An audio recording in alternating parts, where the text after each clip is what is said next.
himself a crossover. Oh, killer crossover. Just crossover. You just crossed him over nastily. Another victim to the crossovers. Cross him up and sit him down. The crossover powered by Everlevel Concrete Repair in Omaha at everlevelconcrete.com. Hi, Matt Jake. Great to see you. How we doing? Doing well. We haven't talked all day. We have not. That was weird doing first radio with a partner. That was the first time in 6 months. I know. I threw it to you, and then 8 minutes later, I was like, I right, know. should I had to here. pull off. I was like, damn it. You forget how to do the tango a little bit. It's been fascinating because Connor did that for 4 years. And so then I was the person who had last done daily radio with him prior to him doing this for 4 years. I didn't know that. And then I was the next person to do radio with him. And there would be these moments where it's like, oh, he's doing a thing where he's doing his solo take for a while. So I'll let him cook. I'll let him get that done. You're very good, though, at being effective with few words. I would say. No, I can be very long. But I think more often, you can be, but I think more often than not, you're pretty good. Depends on the conversation. I think recruiting, so I noticed this with Tim Verghese.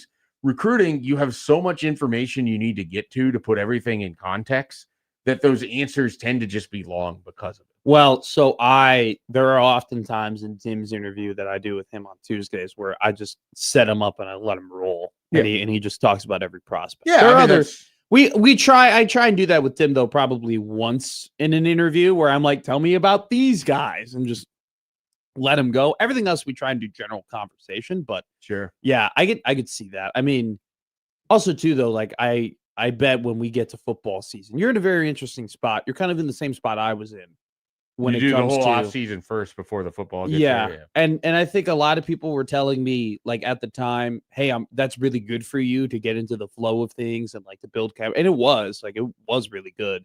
But at the same time, you really want to like be able to talk about what your specialty is and what you know the most about, and it's just kind of torturous at times to just sit there for 8 months and not be able to talk about the thing that you're super passionate about until it's appropriate. And then when it does become appropriate, you're just vomiting everywhere because it's just like you just have so much inside of you. What's funny being on this side of things, and I haven't really talked about this a whole lot. Go ahead. You spend, in my case, like 14, 15 years being radio guests. Like just constantly being a radio guest. Yeah. And, I did all 3 shows that were on this station throughout a week on a Monday, Wednesday, and a Friday. And you develop rhythms and chemistry with the people that you're doing stuff with. And I knew there were certain ways that I would answer things for one show versus another show. Or one of my favorite things to do, depending on who the host was, especially if I knew like how their personality was wired and if it would bother them that they weren't getting directly to what they wanted to get to, I would try to push it away from like the central topic as much as possible. Sure. With like Happer, he'll go with that. He wants that. Yeah. But like with other people, I'll leave names out, but there's just shows where it's like, I don't want to get to what this person wants to talk to. 1,000,000%. And I think they don't want to either. They feel obligated to. So let's make this fun by never allowing them to get there by just forcing it off. There would be moments where we would interview you and when it was you and Gary, like there would be times it would never get to the actual recruiting. Ever. And I also started off as a guy where it'd be a lot of recruiting conversation.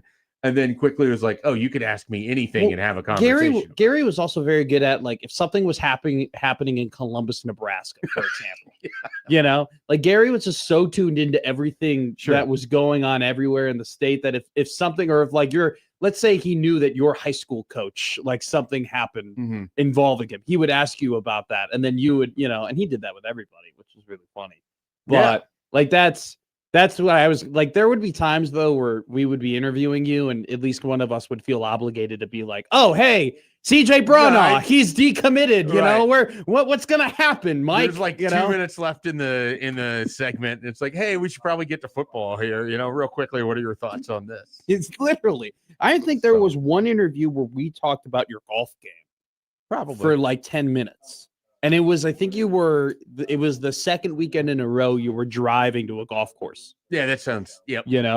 And then we were like, all right, Mike, you're golfing a lot. Like, what's going on here? I'm like, how are you playing? How's everything doing? So I was thinking the other day, I don't know what I was doing, but I threw whatever on and it just ends up being a polo and golf shorts. And it's like, this is just my uniform as a white man in his 30s. Sure. Like, this is just what I'm wearing most of the time. Yeah, I'm telling you, if you were to meet Mike McMaster again for an extended period of time, you would love him because his wardrobe is all golf shirts. And quarter zips, golf shirts, quarter zips, and sweatpants. Where do you think I get it from? I mean, I get it from that man. I mean, to be fair, sweatpants is almost universally a young person's and an old, like it's like there's a carve out in the middle where you don't see dudes in their like 30s to maybe early 40s wearing like sweatpants, but people in their teens and 20s for sure. Everybody after 45 and definitely until death wears sweatpants. So my dad, like, we go to this cleaner. His name's Gary. Grew up going to Gary. You know, he was our cleaning guy. And where the Chicago Bears are going to play. Gary. Well, yes, Gary, Indiana. And Gary's a big golfer. Like, he's like nearly like in his prime, he was nearly a scratch golfer. He's now he's like a 6 handicap. He's like a little bit older than you, younger than my dad. And he told me one time, he's like, I thought I owned a lot of golf shirts. That's what, like, your dad puts me under the water. Like, it's insane how many golf. Does your shirts dad golf? Yeah. Oh, yeah. My dad was a 54 hole a week guy at one point in his life. Like, and then he kind of, when he got older and he was working more, he backed off. But he would golf he golfed every single weekend from when I was like 5 to when I was 17. Like, he found a time to golf. Now, for me, it's funny you say that, like your shorts and polo and everything like that. I only find myself wearing that when I golf. I don't ever wear shorts and a polo unless I am going to the golf course. I'm telling you, it's coming, and you're gonna. I hope it's not. I hope it's not coming. You're gonna. I don't think I look that good in it. You're gonna turn like 32, and your closet is gonna just be. Going to turn into a handful of polos, and you're gonna be like, oh, I don't know if I'd ever wear this one out, but it'll be a good one for when I'm golfing with my friends or whatever. So here's a good crossover segment for tomorrow.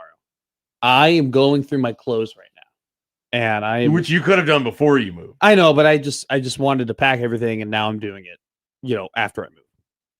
And I've decided, I go, you know what? I have some shirts here that I actually could give to like a Midwest vintage store. I could give to like one of those stores you sell it and then they sell it as a vintage item. Or you just give it to Goodwill and then make those people find it. Well, so I'm going to give a lot of clothes to Goodwill, but I have about, at this point, 6 garments where I'm like, you know what? This might be good enough to give to a vintage store where I could get money back. Are they going to GameStop you? Like, so here's the thing. 75 cents, but $1.50 in store credit? I'm thinking, and what do you think of this? I bring those 6 pieces of clothing tomorrow to show to you and Happer.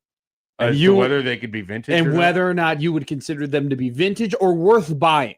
I'd be interested in this, mostly for the presentation of you holding it up to the camera and then turning to Happer, who just shakes his head like this. And then me, who just sort of looks at you like, who would buy that?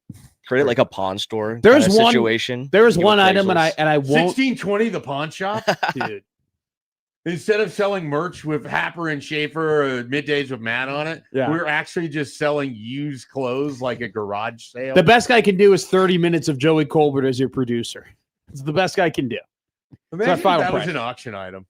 Joey, oh my God. Joey makes you old fashions, drink old fashions with Joey. Oh, what do you mean? What if this should be an auction item at the Jet Award Gala? Award Gala, it should be a dinner with Joey Colbert. We should have our own like 1620 the auction, which is just very random things that see if people would bid on them. And it's like you can have an old fashioned with Joey Colbert that he'll make you an old fashioned. Yeah. I'm trying to think of like what someone go on a walk with Matt McMaster or eat John's dinner with him. Eat John's slop with him. One night of sloppy John's. Watch Josh Peterson eat a vegetable. Go on a run with Josh Peterson. You can go on a might pay for you can go on a jog with Josh Peterson. They might pay for that. And then might be like, okay, this guy has his life together. We might do that. MC a Creighton basketball game with Connor Happer. Just be Connor's shadow. You can shadow Connor and watch him walk around. Play a round of golf with Mike Schaefer. That would be a good one. I've done that before. That's I don't know anything that people would bid on for me. It'd probably be people would bid on it to then just gift take to a walk people. with Matt McMaster. You can go on a walk with me. I take good walks. Lose your man. wallet with Matt McMaster. Lose your keys with Matt McMaster. That would be great. I take good walks. I mean, we'll just end up at a garage or at a cigar shop, and we'll just smoke cigars and drink beers. You just take people on your walking route, and then we'll go to Cubby's and we'll pick up our groceries and walk back. I know it sounds inefficient to walk back that length with your groceries. It's actually a great workout. Seriously, with some events that we're hoping to have come up this summer, we should have these as auction items for people. Kyle goes, in regards to having dinner with Joey, 30 minutes of discussing the U.S. interstate system. See? People would love that. Joey also, we need to just get Colbert on a third microphone here. If he's listening, he should just come in. So, Joey, if you're listening to the crossover, just please come into the studio. Did you see his latest "Look What I'm Eating Tonight" tweet? Did you see that? His taco salad one? Yeah. He said that Severe was tweeting at him about it. I never saw it. I did not spend time on Twitter this weekend, which was maybe a good decision. I don't have internet, so I couldn't watch any sports, really. So that had to be really hard for you. I don't know where I'm going to watch the NBA Finals tonight. I have no idea. His iceberg lettuce with look at what he's drinking. Can you look at what he's paired with his taco salad? Just the Boston lager. He's paired a Boston lager with a taco salad. That doesn't feel right. We're talking about a man who paired a Corona with sausages and potatoes. I feel like those two drinks should be switched. He should be having the Corona with the taco salad and the lager with the sausage and potato. I'm going to say something. Go ahead. Probably not a big surprise. I don't spend a lot of time thinking about pairing my beer with whatever I'm eating. I tend to just buy the beers that I want to drink and then drink them whether I'm eating something that makes sense with it or not. Now, the argument here also is a banquet is so versatile that it pretty much goes with anything. 1,000,000%. But I've never been someone like, I'm eating Mexican food, I need to have a Modelo. Okay, but I would argue that like having a heavy lager with what is supposed to be a lighter, more protein salad makes zero sense. Sure, but that also, would just the heaviness of the lager just sitting in your stomach after you shove down some taco salad makes zero pairing. I'm not an ice cream person, but sometimes the best time to eat ice cream is when it's freezing cold outside, not when it's really hot. You know what? I don't have any sort of take on when I think you can eat food whenever you want to eat that food, regardless of temperature. I'll have a soup on a hot summer day. I do think there's certain winter and fall food versus. Can I? I don't want a piping hot lasagna on a 99-degree day. The Italians disagree with you. Well, they have their own issues. I will say that there definitely is a type of soup you don't eat on a hot summer day. There's light soups and there's heavier soups. Would you eat a tomato soup on a hot summer day? I probably would, yeah. Would you eat a chicken noodle soup on a hot summer day? Probably not. I think you just want to eat clam chowder whenever you want to eat No, clam chowder is more of a winter, but I'd have a matzo ball on a hot summer day. I've never had matzo ball. Matzo ball soup is so good. Would you have a ham and bean soup on a hot summer day? No, but I would have a egg lemon soup on a hot summer day, or a beef and barley, or a lentil. But I wouldn't have like any. You seem like you just like soup. I wouldn't have like a cheddar broccoli or celery or a cream of mushroom or a cream of chicken like on a hot summer day. There's more soups that you wouldn't have. Well, there's the cream, the heavier cream based soups. You need to have like an Italian wedding soup. That'd be a great soup to have on a hot summer day. But a lobster bisque. I've never been to it an depends Italian on the weather. Soup. You never had an Italian? No, I don't soup? think I have. I've not had the matzo ball or the Italian wedding. My soup game is pretty straightforward. Yeah. But the sweet and sour cabbage, that'd be a great soup to have on a hot summer day.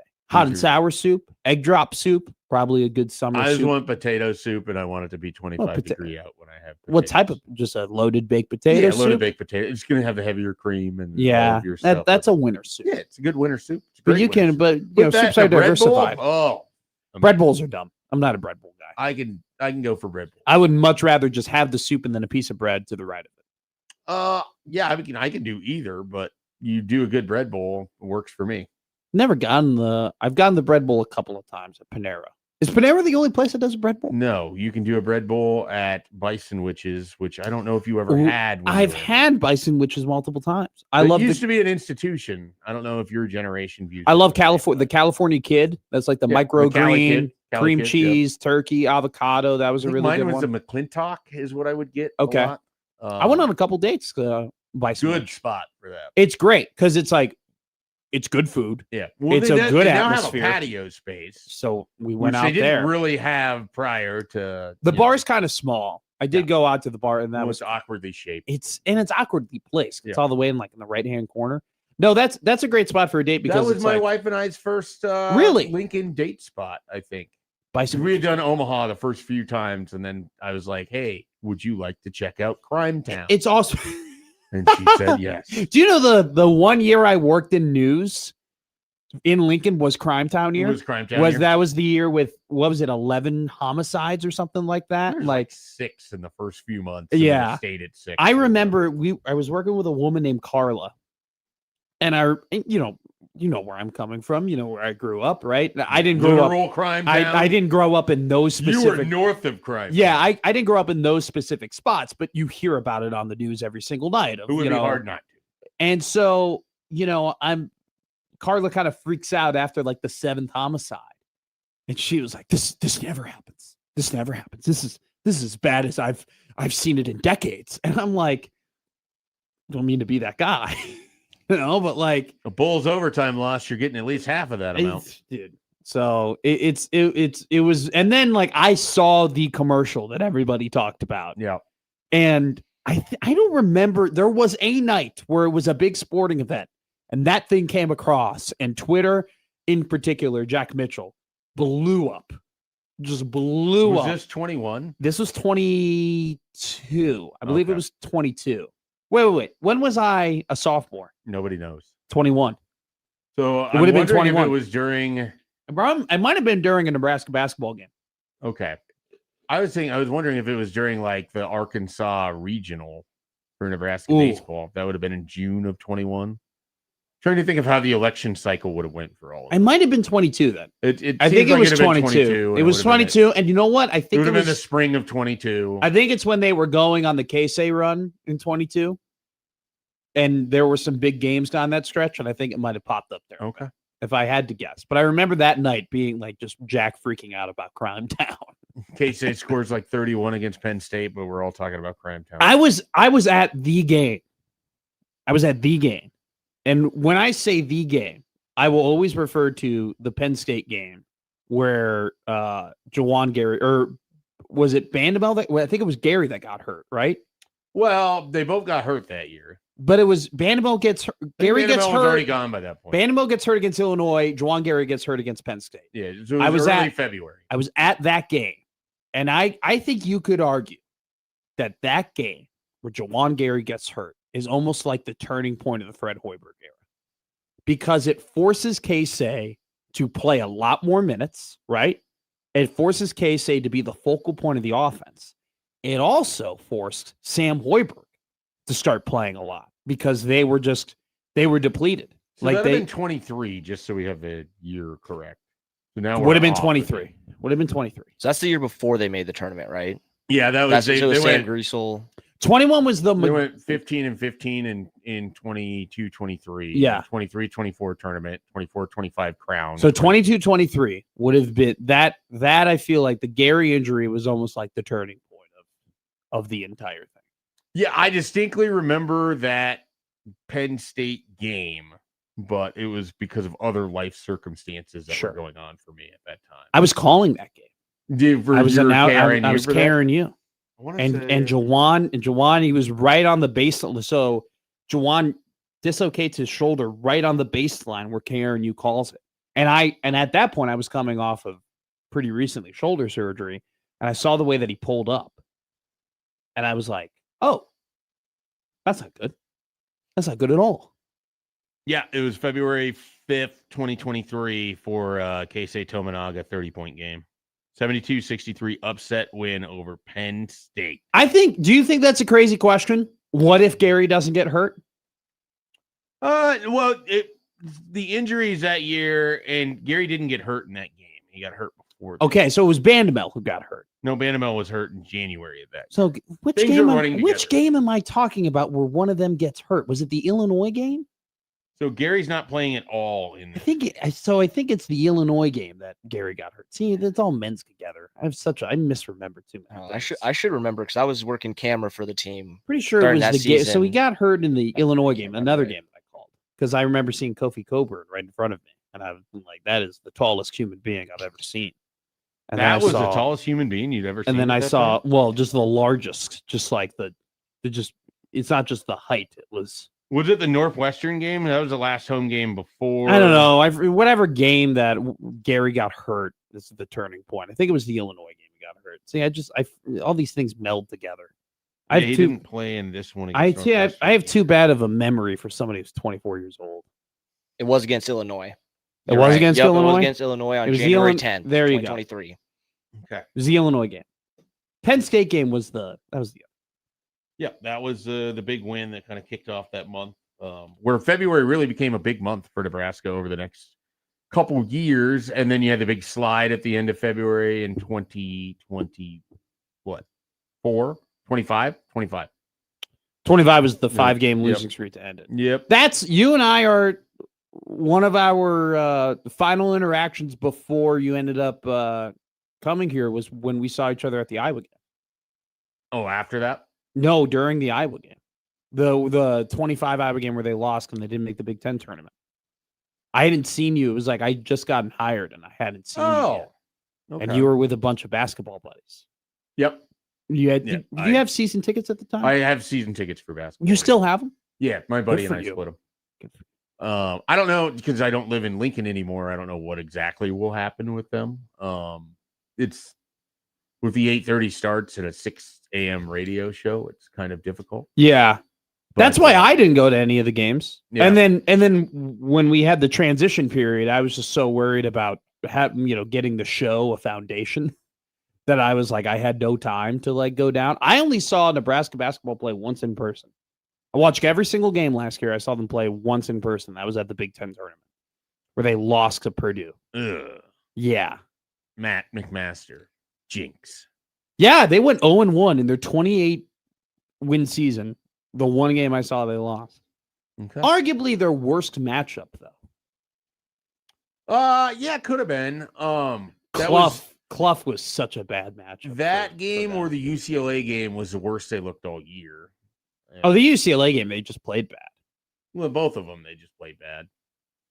I would argue, though, that the the Purdue game was more likely to happen again. I would argue that if they played that UCLA or if they played Oh, you mean UCLA against again, Purdue? yeah, Yeah. like Purdue I would say that Purdue was just Purdue won the Big Ten. Like they played really well. It's easy to forget they were picked to be a national champion favorite. not a national championship favorite. They were the AP number one team Right. of the country. They And were the so- top team of the country heading into the season. Them doing that to Nebraska isn't a huge deal in a Well, I'm more so saying from a matchup perspective, Right. Like from straight matchups, like I think Illinois and Purdue, which is funny. Like I think Nebraska could have matched up pretty well with other teams that were rated higher than those two teams. But like those two teams they had to play them both Illinois twice, was a really tough matchup. and they both were in their conference, and they both Yeah. had to play them twice. That's tough. That was tough for Nebraska. Yeah. Well, Illinois is going to be Big Ten basketball is really good. Illinois is going to be really good this year. Illinois is going to be really, really good this year. Matt McFutures might bet Illinois in the preseason to win the national title. I think that's going to be a losing bet. I don't. Okay. I don't. I think they're going to be great. No, they're going to be really good. I just don't think they win the national title. There's just It's really at some this sort point. of fatal flaw in there. At this point, with the College World Series Underwood. 4 days away, I think it would be radio malpractice for us to give our picks of who's going to win the I would basketball love to know. national championship. Give me yours right now. It's Illinois. Florida, Illinois national title. Wow. I'm a Wow. sicko. I'm already looking at this stuff. Kentucky picked up a big recruit, by the way. Number 6 guy in the 2027 recruiting class. Read that today. Okay. Mark Pope making strides, and they're now going to go after Marcus Spears' kid. Okay. They're really going to make a run at it. You know Marcus Spears Jr.? He's the number 1 overall prospect. Didn't for the know class that of Marcus Spears Jr. was a thing. Marcus Spears' son, I know who Marcus Spears is. His wife was a WNBA player as well. All right. And so his breaking athletes have kid ends up being awesome athlete. Holy crap. Who could have seen this coming? That doesn't always work out. The famous Bulls players' kids didn't amount to anything. You know what? Bill Simmons had a great segment on his podcast 2 weeks ago where you have to bet the invert. Like the kid is the inverse of what the player was or what his dad was. So like if the dad was a role player, the kid's going to be a superstar. And if the dad is a superstar, the kid is going to be a role player. Who is the best father, son? They're both really good tandem in sports that you can think of. Oh, well, Ken Griffey and Ken Griffey Jr. But Ken Griffey Sr. was a good baseball player, but he was never going to be like a Hall of Fame baseball Arch Manning and Peyton Manning. Archie Manning. And it's tough because he played for the Saints and they're so bad. That one's good. One, because you have a lot of Mannings in there, so you get to pick through a variety of stuff. I would go with Big Arch Arch now. and Big Arch. The fact that we have to call him Big Arch now is crazy. That's what you call a burger from McDonald's now. Sneaking with Jimmy Horn and JC Horn, pretty good. Not at the same level, but I just want to throw that. Yeah, out there.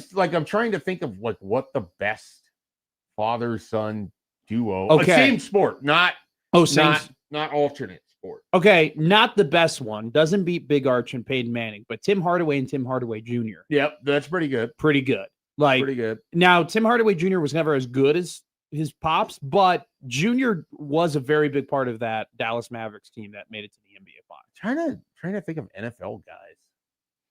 We have Pat Surtain and Pat Surtain Jr. Yeah, that's really a good one. Corners. I'm trying to think of a wide receiver. But you have guys like Walter Payton was one of the best running backs ever, and then his son was just an okay running back in Miami. His son Jared though does a lot of good things though. What? Yeah, I'm not saying he isn't. I just like mentioning that. I'm trying to think. Arch, I can't think of anybody better than Arch. I feel like we're probably blanking on something obvious. Well, Chris Sims and Phil Sims definitely not. We wouldn't put Curry up there, Del Curry and Steph. I mean, Del Curry wasn't a bad NBA player. Del Curry fits in the same category as like Ken Griffey Sr. No. Good player, but not like this, absolutely transcendent talent. Who was Clay's dad? Clay Thompson's dad was a good basketball. Was a good Laker. I thought you were going with Clay Matthews. No. I can't do that one. Can't do that one. Yeah, can't do that one. That one would be a little problematic. It's harder than it should be, right? A little. Oh, we're definitely missing a baseball one though. Like Cecil Fielder and Prince Fielder. Pretty good. Both Vlad Guerrero and Guerrero Jr. Those are pretty good. That'd probably be the best competition at this point to Arch and Peyton. Or the Griffies, if those are the other ones that's high up there. You would be better. Who would you take, the Griffies or the Guerreros? This would be a great conversation for power rankings through tiers. Father-son duos in the same sport. It to Connor. That's a great one. We'll see what he wants to do with that. Nelson's got a great one. They got two great ones here. Brett Hall and Bobby Hall. Good one. Hockey. Keith Kachuk and Matt Kachuk. Hockey. Those are good ones. I can't speak to the Kachucks.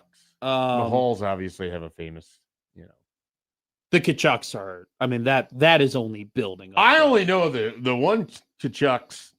Kachucks. I only know one of them. There's two. Not one of them, but I only know of it because of the Four Nations thing.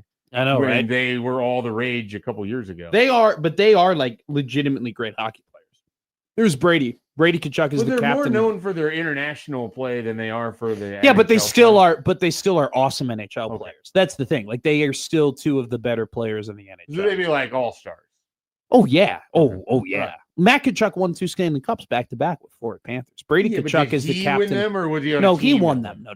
He won them. Right. You don't just make the internet like the USA team. You got to be one of the best players in the NHL to be on the USA. Yeah, but all the best players in the NHL are allegedly from Canada or elsewhere. No, they're not. So. Like it was crazy. Like Noah Hannafin, you don't know this name. He was like the 7th defenseman on Team USA. Mm-hmm. He's playing the most minutes as a defenseman for the Vegas Golden Knights. Like he's incredible for Vegas. That's how good you got to be on that team. That guy barely could sniff the roster. Sure. So I'm trying to think of. Yeah, I think it would probably be Big Arch and Peyton. That's yours. I mean, it's just like, can you get I don't know if Peyton Manning is objectively one of the 5 best quarterbacks. He ever. is my answer for if you had to pick a quarterback to win a football game for you. What did Florio say that he was like bell to bell? Peyton Manning is the greatest quarterback I've ever seen. Joe Montana is the best playoff quarterback I've ever seen. And he was like, where do I put Brady? I can't really say that Brady was better in the regular season and he wasn't better in the Super Bowl than Joe Montana, which is a very interesting take considering the fact that Brady won 7 Super Bowls. I think sometimes you have to distinguish careers and narratives. Like big time. I think Michael Jordan has the single best athletic narrative that anyone will ever have. Well, I think LeBron James is a better basketball player. What other sport do we go where we see a great player and the first thing we say is you're not Michael and you never will be, right? Like the only other player that I can think of that was as beloved and heralded and talked about in such a positive way outside of Michael Jordan was Kobe Bryant. I think basketball is the only sport we do this in. I think it is. You don't have time in the other sports. If like whether you think it's Hank Aaron or Willie Mays or Alex Rodriguez for some we reason. Never go. Whoever the best baseball player then has to play 18 years for it to even be a conversation. We never go to a defensive tackle who's on the rise in the NFL. We never say you're not Reggie White and you never will be.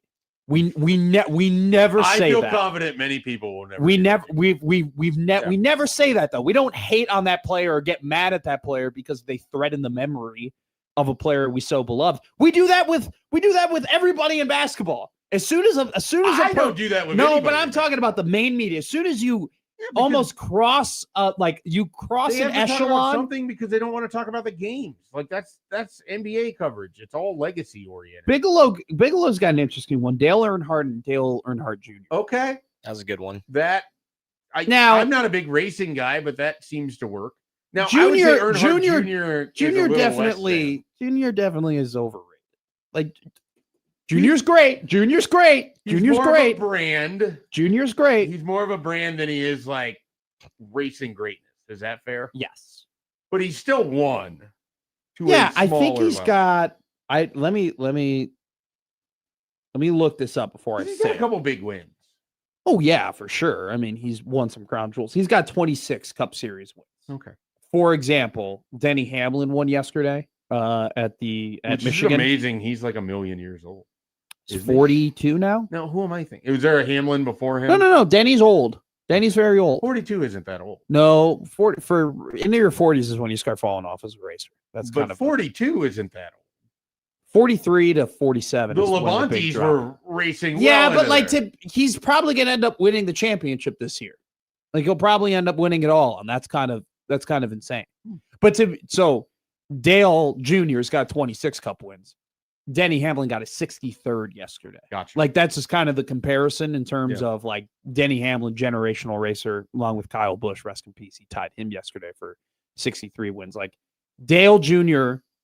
was definitely more of we love Junior, sure, because he's Dale's kid, right? But you're right in terms of racing greatness, wasn't right. I mean, Dale Earnhardt. I'm not a racing person, but Dale Earnhardt. Like there's a lot of fair, and then there's a lot of. Kevin Harvick and Jimmy Johnson, and I would even argue Mark Martin. Like those guys were legit. Dale Jr. was great. Before we end the crossover here, Kyle goes Dion and Shador. Well, I mean, Dion was so great that he carried. I mean, he was so awesome that he's carried so much of that load. Starting seasons from Shador for them to crack into the top 10. Run 65 Bears. Dick and Pete Weber both are bowling Hall of Famers. Okay.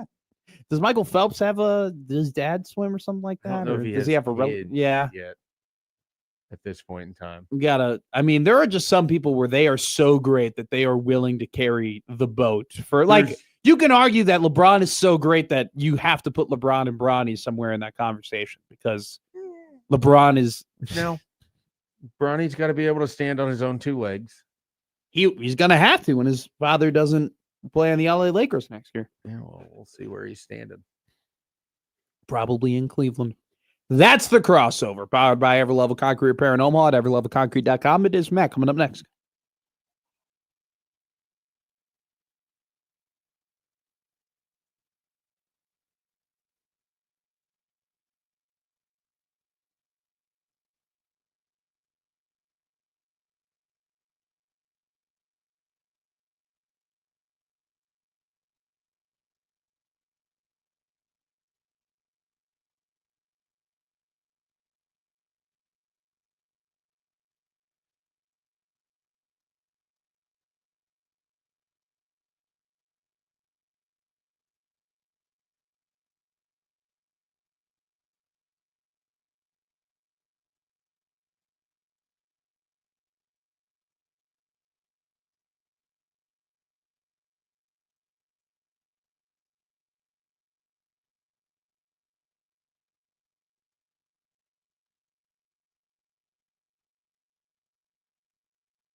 I need your help. I can't tell you what it is. You can never ask me about it later, and we're going to hurt some people. Whose car are we going to take? I have a lot of things I want to get off my chest. That's an absolutely horse crap call. Make room for Daddy! But they are who we thought they were, and we let them off the hook. Chicago is.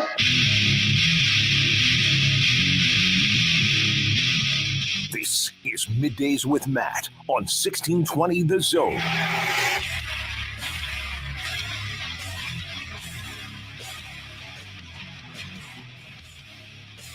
Middays Matt live and rolling here on the 1620 The Zone Radio Network. Matt McMaster is always joined by not Josh Hodson today. See, it was a force of habit to say, as always, joined by. But today I'm actually joined by Jake Janasek.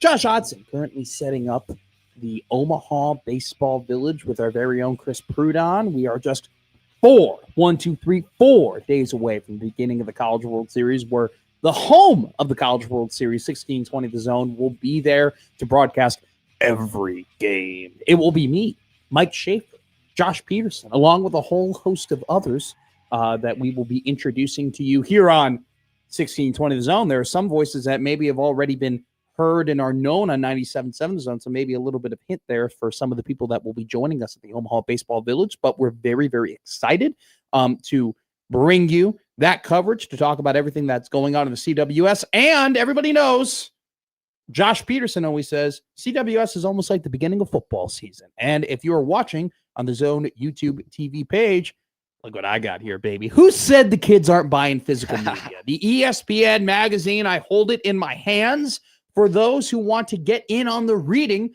for the college football season that is upcoming. And I believe we're 81, 82 days, something like that, away from the beginning of college football. I picked up my copy of the ESPN College Football Preview at Target. It was, looking on the back here, I believe it was a it's $14.99. That's not bad at all. This sucker up. Yeah, it could be should be a little bit cheaper.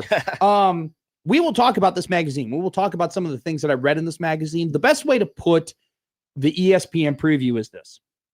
If you're a sicko like me and you're trying to get in on the nitty-gritty details of every single team and really trying to, find this information to leverage your takes, leverage your opinions, even maybe leverage a little cash when it comes to placing stuff on futures, you're not going to do it with this book. Okay. You will not do it with this magazine. Each team only gets about 2 pages. We will actually read what Nebraska football's page is, and we will give you some details on what or how ESPN is previewing their season. Actually, each team only gets 1 page, but it's a good primer.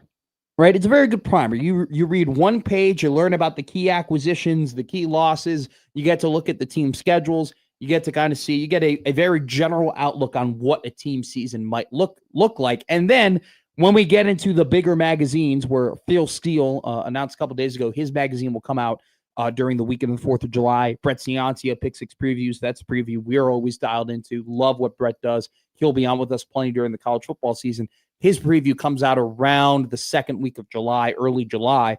But this one is a very good primer. So we will talk about this magazine, some of the things that I read. We'll talk about some of the opponents that Nebraska will play. Read some things on Illinois. I read some things on Maryland. Read some things on Ohio State. Boy, that Buckeye schedule, very, very tough. Some schedules on here. I know the big story and a point that has been made a lot, especially from yours truly, has been the difficulty of Nebraska's schedule. Looking through this magazine, there are some teams that got even harder schedules in Nebraska. So we will talk about that.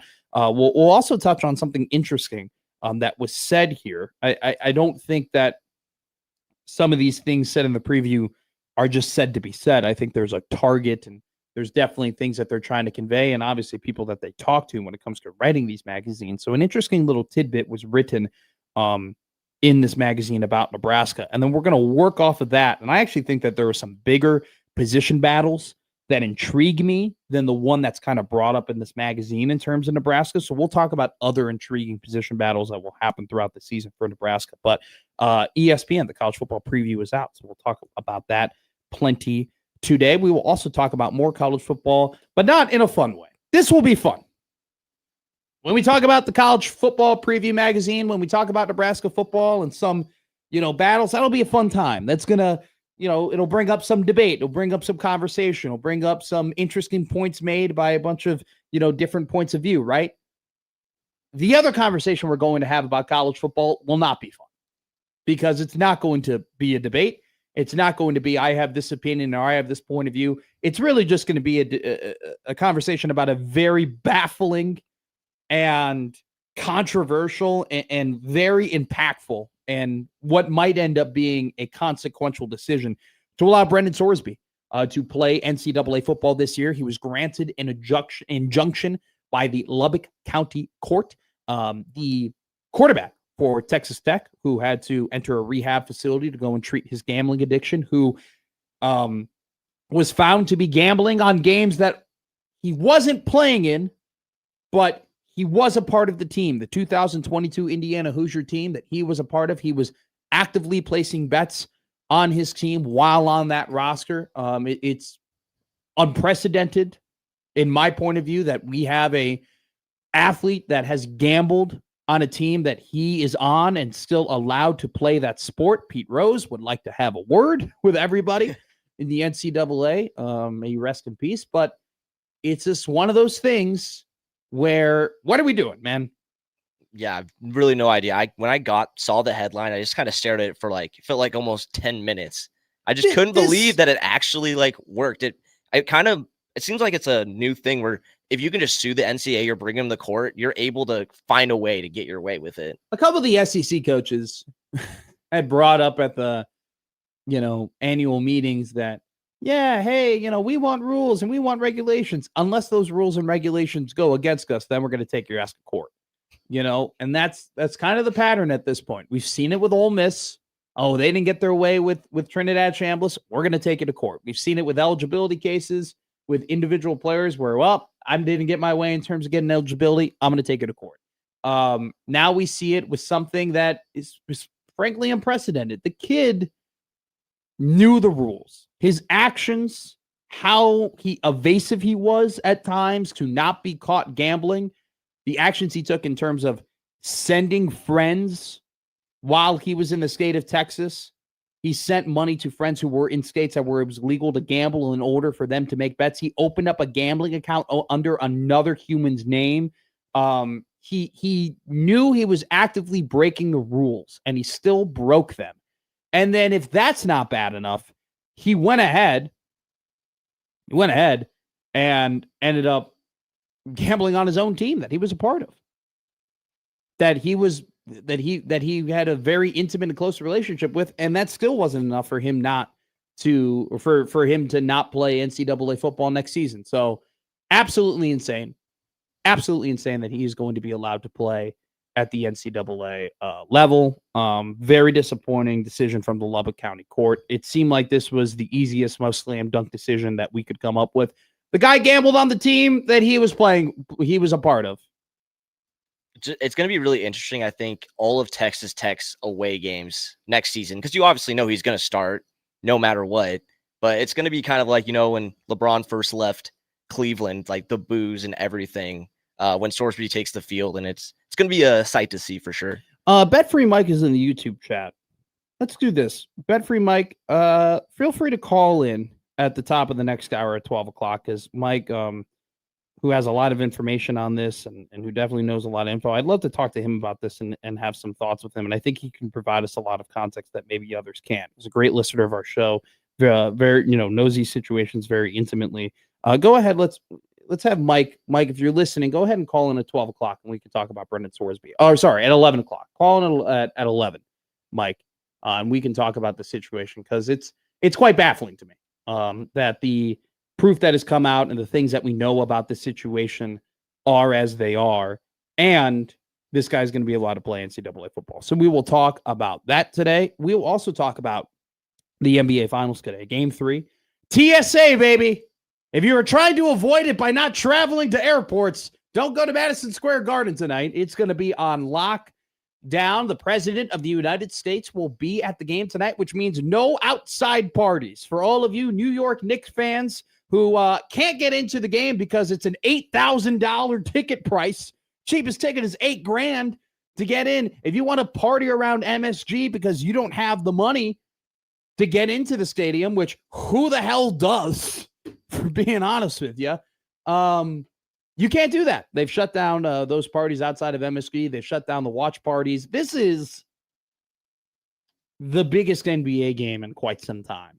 And it's shocking to me, like, there are two different conversations to be had with this. Biggest game since when? This is the biggest NBA game since when? I mean, obviously, Game 7 happened last year between the Oklahoma City Thunder and the Indiana Pacers. I don't remember. Maybe I'm wrong here. I feel like this game has more hype than that one. I mean, anything that involves the Knicks is going to have so much hype behind it. I feel like there's way more excitement about this one. There's way more anticipation about this one. Like, I saw people tweeting yesterday that were mad that the NBA wasn't going on. Yeah, that doesn't happen very often. In this day and age, when does that happen? When you often see people being like, oh my God, I can't believe they're not playing, the National Basketball Association is in action. What the hell is going on? People want to see this game. People are going to watch this game. I mean, this is the talk of the sport world right now in terms of what's going to happen at Madison Square Garden, most famous arena in the world. Like, the president of the United States is going to be there. You have to be, in a whole other class of financials to even get yourself into the building at this point. So, biggest game since when? And then is this the biggest, non-game 7 we've had? Oh, definitely. This has got to be the biggest non-game 7 I've ever really experienced. The only other non-game 7 I can think of that had a lot of anticipation and hype going into it was 2018 Golden State Warriors versus the Cleveland Cavaliers, only because that Cavalier team was getting carried by LeBron James, who was going on one of the more remarkable runs I've seen an individual player, regular season or playoffs, go through. And there was a lot of curiosity of is he actually going to be able to pull this off?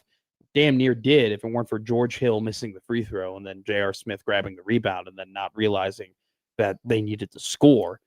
Which, by the way, George Hill gets bailed out for forever for what J.R. Smith did. Not enough people talking about that. So, we'll talk about the Spurs versus the New York Knicks. Also, some little tidbits here. The softball transfer portal opens today. It'll be interesting to see what Nebraska softball might do in the transfer portal, along with Creighton softball and Omaha softball as well, to see what action goes down today.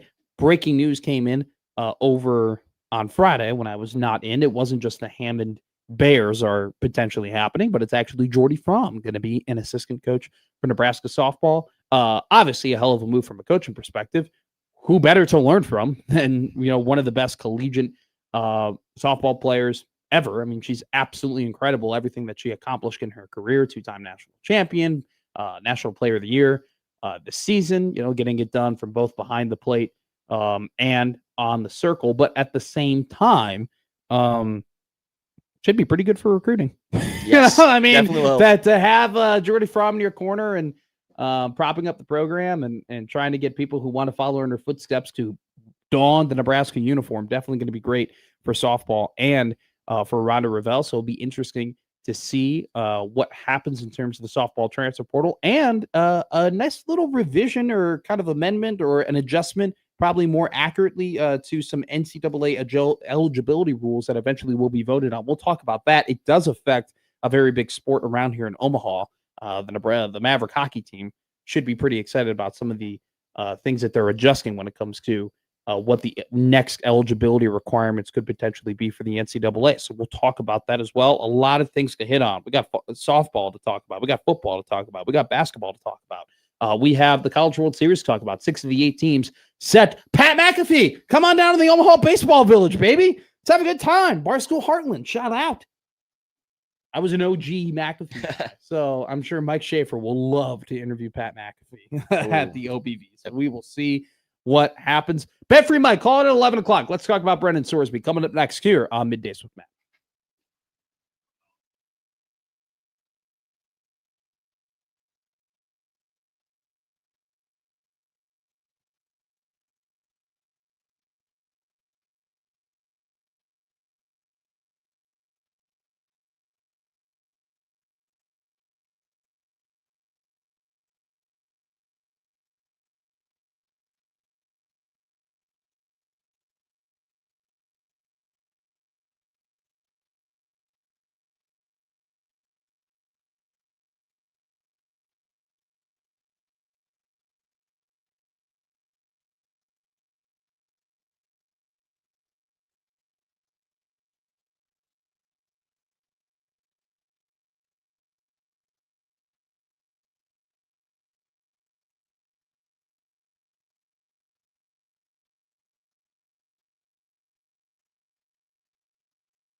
Now, back to Middays with Matt on 1620 The Zone. We are going to have some good guests on today at 12 o'clock. Evan Bland will join us from the Omaha World Herald in about an hour. Evan will talk about some transfer portal news when it comes to Nebraska baseball, as the transfer portal for baseball is open and moving right now. Also, the transfer portal open right now for softball. Isa Torres from Florida State, one of the better hitters in all of softball. She's entered the transfer portal just right now. So that's some pretty big news coming out of college softball, and we'll get all updated when it comes to Nebraska and their transfer portal acquisitions. We'll also have on someone who was already on the radio station today. Marty Cordero called in to talk to Happer and Schaefer this morning. He will be in studio for us. It's kind of a bi-weekly deal that we do with Marty, where he comes in, shows us a bunch of promotions and a bunch of different jerseys and whatnot that we can show off to you, that if you go to Warner Park on specific days, you can get those jerseys and giveaways. We also want to let you know you can always call into the Prairie Flower Casino Zone hotline. Prairie Flower Casino, play longer, win more, 412-951-1620. And don't forget to tweet at us at the Zone Twitter feed, which is powered by Liquid Trucking, and email us at the Equitable Bank Zone inbox. Equitable Bank, they take banking personally. Somebody that we email a lot in the Equitable Bank Zone inbox is someone who's been on this radio station before. Like we said, we have guests coming on at 12 and 12:30, but this next man who's going to come up on our show, an impromptu guest, but there was impromptu news when it came to NCAA football with Brendan Sorsby, who was caught with gambling issues, is probably the cleanest way of describing it. The quarterback for Texas Tech, who transferred from Cincinnati, formerly a quarterback for Indiana, was caught gambling on bunch of different sporting events, placing an insane amount. I mean, not insane, but a high number of bets and a high number of money on these bets throughout his college career. Some of his actions included opening up a gambling account under somebody else's name. Other actions included him Venmoing his friends up to $5,000 when he was located in a state that he could not gamble in.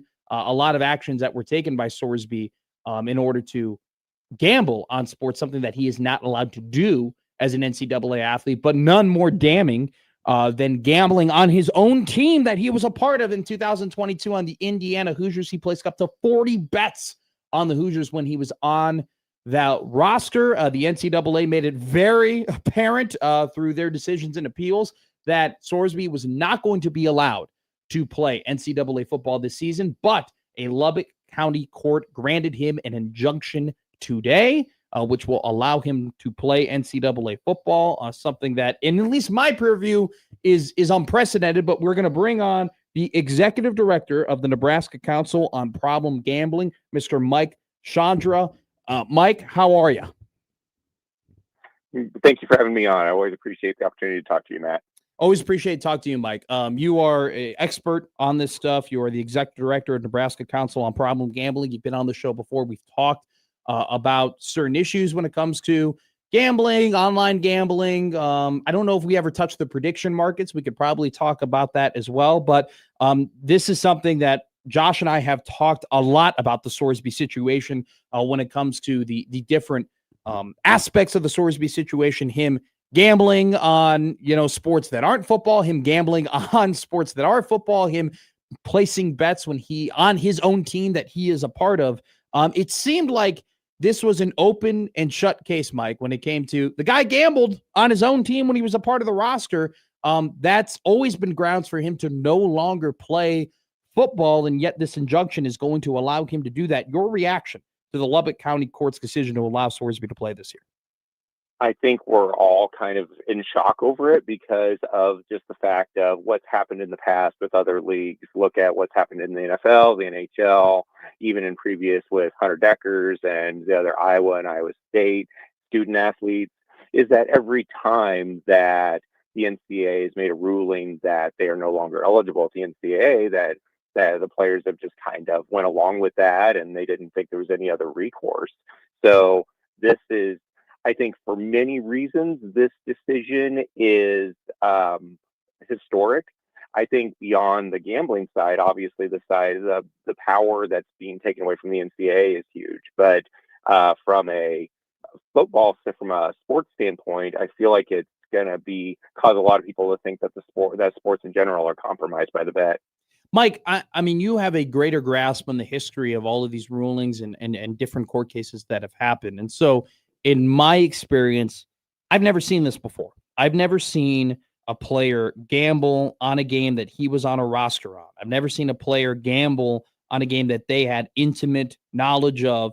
And even at times, we talk about the Terry Rozier case and the other cases that have happened in the NBA and the NCAA basketball where we see point shaving and guys purposely getting unders. I've never seen an athlete gamble on their own team that they are part of a roster and still be allowed to play.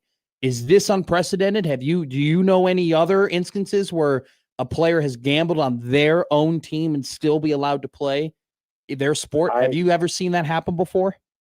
I have not. I think it's just been common knowledge to everybody inside and outside of sports that the P. Rose rule, I guess you could look at it, is that if you bet on your own sport, you're done, and it's questionable whether you come back even if you haven't bet on your own sport. But when you bet on your own team or bet on your own sport, that's just kind of been considered unforgivable. And for me, I mean, in my role, I see this is just gives the impression that those rules are being changed. And I don't think that's necessarily a positive, definitely not a positive for the integrity of sports, but it's definitely not a positive for those who struggle with problem gambling, is because I feel like that we've normalized this so much where they feel very much emboldened to be able to do this and still quote unquote get away with it. A 2-game suspension for the two teams that they're going to be playing to start the year is practically nothing. And it is definitely historic and unprecedented. Mike Chandra, the executive director of Nebraska Council on Problem Gambling, talking about Brendan Sorsby being granted an injunction that will allow him to play NCAA football this year, despite the fact breaking numerous NCAA rules when it comes to gambling, including gambling on his own team in 2022. He did not play in those games, but still was on the Indiana Hoosier roster when he placed those bets. Mike, how concerned are you with the integrity of sports right now? I mean, as somebody sitting in the chair that you are, someone who has intimate knowledge on all of these things that are going on in and around the state, in and around the country, to gambling rules, how concerned are you that there is now a player who will be playing in a competitive sport, an organized sport, who was allowed to gamble on his own team, and he's now going to be allowed to play again? How concerned are you about the integrity of the future of sports and gambling? Honestly, the integrity of sports in regards to sports betting has already been questioned by a lot of people. This is just going to ramp that up so much. Do I believe that Brendan Sorsby is going to have all eyes on him, that he personally might not be able to do this? He might not be able to bet again and get away with it? Absolutely. But that doesn't mean others. And we're just setting such a precedent here. And perception is reality at this point, I think, is in regards to that. So many people are going to view this from the outside who don't even have as much knowledge as I do or you do. We're going to look at this as like, well, did they see a result that goes against their team? And they're just going to automatically assume it's rigged by the sports books or betting operatives and that sort of thing as well. So it could potentially be very damaging as far as the integrity of not just college football, but of all sports. Mike, you sent us some interesting emails after Josh and I had segments talking about Sorsby leading up to this injunction being granted for him today. And you mentioned something in terms of the arguments being made for allowing NCAA athletes to bet on sports that aren't their own, and maybe more in particular pro sports. What is your stance? What do you believe in terms of should NCAA athletes, in part because the NCAA benefits so much off of these gambling partnerships that they have, should NCAA athletes be able to bet on pro sports, in your opinion? My biggest concern with it is that college athletes, especially at major programs, know people who have gone pro in those sports. So for example, you think of I'm just using this as a total example, Creighton basketball, people that are on a Creighton basketball roster who played with Baylor Shireman or played with Ryan Kalkbrenner, who are now in the NBA. Not that these guys would ever do it. This is totally hypothetical, but completely hypothetical. say you reached out, say one of those players reached out to him and said, hey, how's Charlotte looking? And Ryan happened to say, oh, one of our players is out and it hasn't been reported in the media too much yet. I definitely wouldn't put money the other direction. What is to say that couldn't happen? Sure. And across the country, by the way, across any team, any players with those information. Yes. Yeah, they just have access to insider information that you and I wouldn't have. Sure. And that's one thing that's already happening on college campuses too, is that students who don't play the game, who aren't athletes, but are betting actively, are trying to become friends, trying to become friendly with the players, with family members of the players, all of these sort of things in order to gain insider information. So I know one thing that the NCAA is trying to cut down on as much as they can is really allowing players to even speak about what's going on with their teams during the season because of concerns of insider trading, I guess you could say, regarding betting. And that would be my biggest concern, is if you allowed the college players to bet on sports. Plus, a big thing that I always see when I'm out doing my work, I work in a lot of high school and college campuses, is that players think and that makes sense. They think that they know more about their own sport than anyone else. And if you're playing college sports, you're going to automatically assume that you are smarter about your sport than the average bettor. So you're going to be more apt to want to place bigger and more bold bets, I guess you could say. And with the money that's being thrown around these days with NIL and everything else, there's a lot of things that can happen there. A lot of money can be put out there from a sports betting standpoint that can sway lines, that can make things that can really alter the landscape of the game and of sports betting in general. Mike Chandra, Executive Director of Nebraska Council on Problem Gambling, joining us here. Impromptu, thank you so much for joining us, Mike, on Middays with Matt, talking about Brendan Sorsby being granted his injunction. One more question before we let you go here, Mike, and we appreciate all the knowledge that you're kind of giving us here. What's going to stop Brendan Sorsby from making more bets? That's a great question. The first and foremost is Brendan Sorsby has to want to stop making those bets and has to be very committed to his recovery. And I think I've alluded to this in communications with you and Josh in the past, is that obviously, and you've said this and you've done a great job maintaining this stance, is that his recovery has to be number one. 1,000,000%. It should be it has to be the number one priority. But these actions, not holding himself accountable by going through these processes, to me, shows me that he is not ready to make the decisions, to face the consequences that he needs to get help. Sometimes we do have to hit a sort of a rock bottom. I hate the term rock bottom because it's subjective, but you have to face some adversity at times to realize how problematic your behavior is. Mm-hmm. And with him getting away with this essentially and still being able to maintain a college football career, in his mind, that puts in his mind that, hey, I could keep doing this. And he's almost, in a way, that's almost a gamble in itself, that he's getting away with it's providing him the same sort of dopamine that the actual bets are. So this could lead to some really profound negative behaviors in the future as well, too. Just like, at home, if you're not punishing your kids for things that they're doing wrong, they tend to keep going with that behavior. It's just human nature to keep pushing the issue. And so that's what I worry about with Brendan and others who are currently gambling, who are just haven't been caught yet. Mike Chandra, the Executive Director of the Nebraska Council on Problem Gambling, joining us here at Middays with Matt. Thank you so much for calling in, Mike, and the information that you're giving us here, just based on your experiences and the organization you work with. Thank you so much again, my man. And thank you, Matt, and thank you. You and Josh both do a great job of being realistic about covering this, and I always appreciate your insight, and thanks for having me on. Thank you, Mike. Look, great insights from Mike in terms of already we've had these conversations of the integrity of college sports being questioned based on the court cases that we've seen coming through. A couple of months ago, we talked about, that whole list of point shaving allegations and stuff that happened with college basketball athletes, albeit on a smaller mid-major level, not necessarily at a Power 5 level completely. I think there was one case that involved DePaul, but, it's one of those things where we've already kind of seen this brewing, right? We saw what happened with Terry Rozier. We saw what happened with Jonte Porter. We've already seen some of this stuff occur. And now, all of those, just to see all of that happening was a little baffling to people, and kind of the fear when you make sport gambling so accessible like it is. But what happened there and what happened with those cases was an instance of those guys got punished. Those guys got banned. Those guys got investigated by the FBI, right? That was properly handled. And the actions that were needed in order to deter those actions from occurring again were taken. This is an instance, and Mike said it, he hasn't seen this before. A guy who has a lot of intimate knowledge of all the happenings in terms of problem gambling. He's never seen it before, where a player gambles on his own team and is still allowed to come back to play. He's never seen that before. I've never seen that before.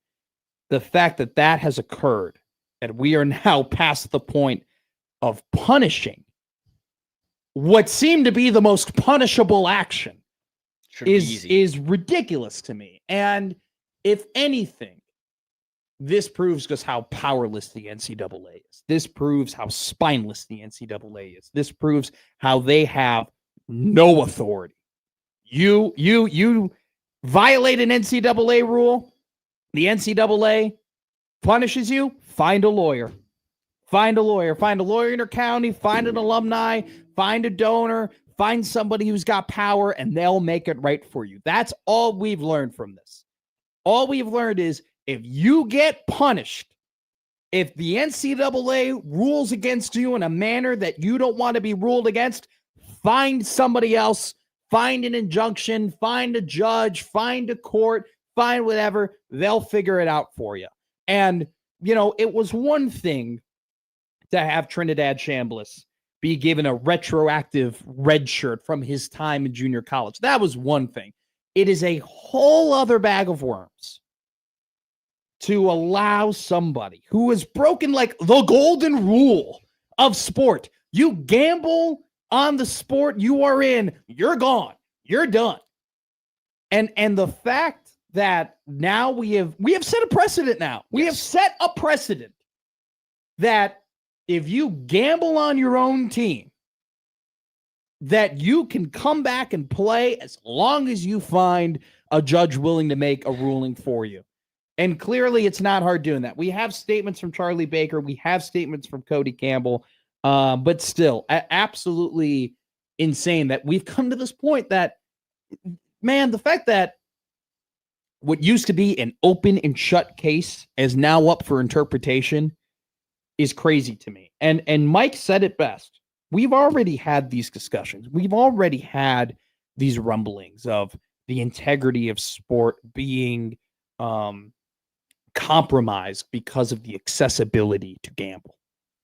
But now the fact that a guy who bet on his own team is being brought back and being allowed to play his sport is absolutely wild to me. And it sets a terrible precedent that is only going to negatively affect the sport. Nothing good is going to come out from Brendan Sorsby being allowed to play. There is no silver lining from this.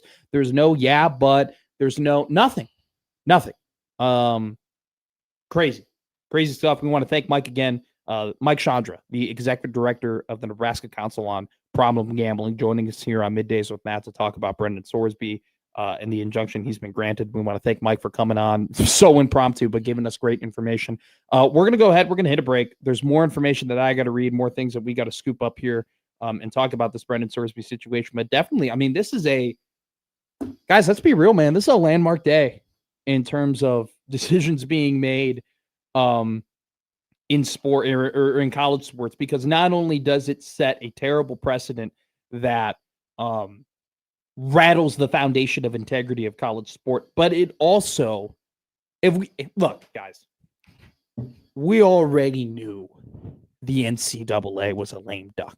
We already knew that the NCAA was powerless. We already knew the NCAA was spineless. But the fact that they can't even get this done, the fact that they can't even punish Sorsby for this action, just shows you there are no rules, guys. I'm not I'm not being hyperbolic, man. Like, it just seems like there's just no rules anymore. Crazy stuff to think about. Let's hit a break. Let's get a little bit more educated in terms of the things that in the last 20 minutes, there have been a lot of statements that have rolled out. Charlie Baker, president of the NCAA, has made a statement. Cody Campbell's made a statement. We'll read those statements. We'll talk about those statements. We'll also talk about other things that are going on. Don't forget, we're going to have a fun part of the show where we talk about the ESPN College Football Preview Magazine. So if you're if you don't love me making, fear mongering you and telling you everything's going to crap, don't worry. We'll get the fun stuff in a second. But absolutely insane decision when it comes to Brendan Sorsby, the quarterback of Texas Tech, being allowed to play this season. We'll hit a break here on Middays with Matt on the 1620 The Zone Radio Network.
Now back to Middays with Matt on 1620 The Zone.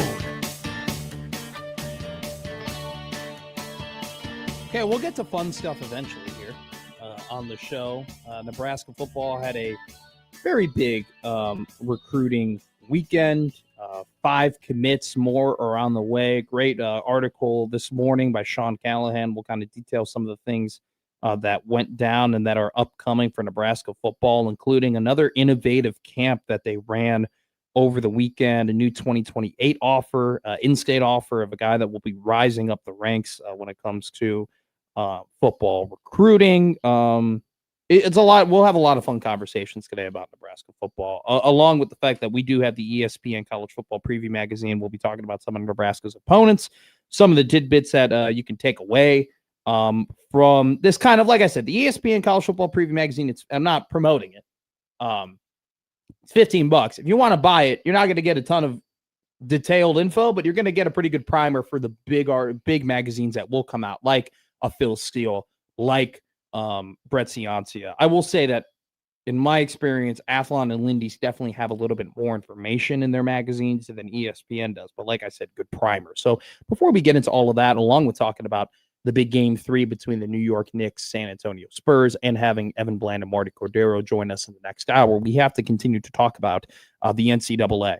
Brendan Sorsby in this situation where Sorsby, who was found gambling on sports, something is a big no-no in the NCAA. You are not allowed to gamble on sports. And not only did Sorsby gamble on sports, but he knowingly took parameters to gamble on sports and still not be caught.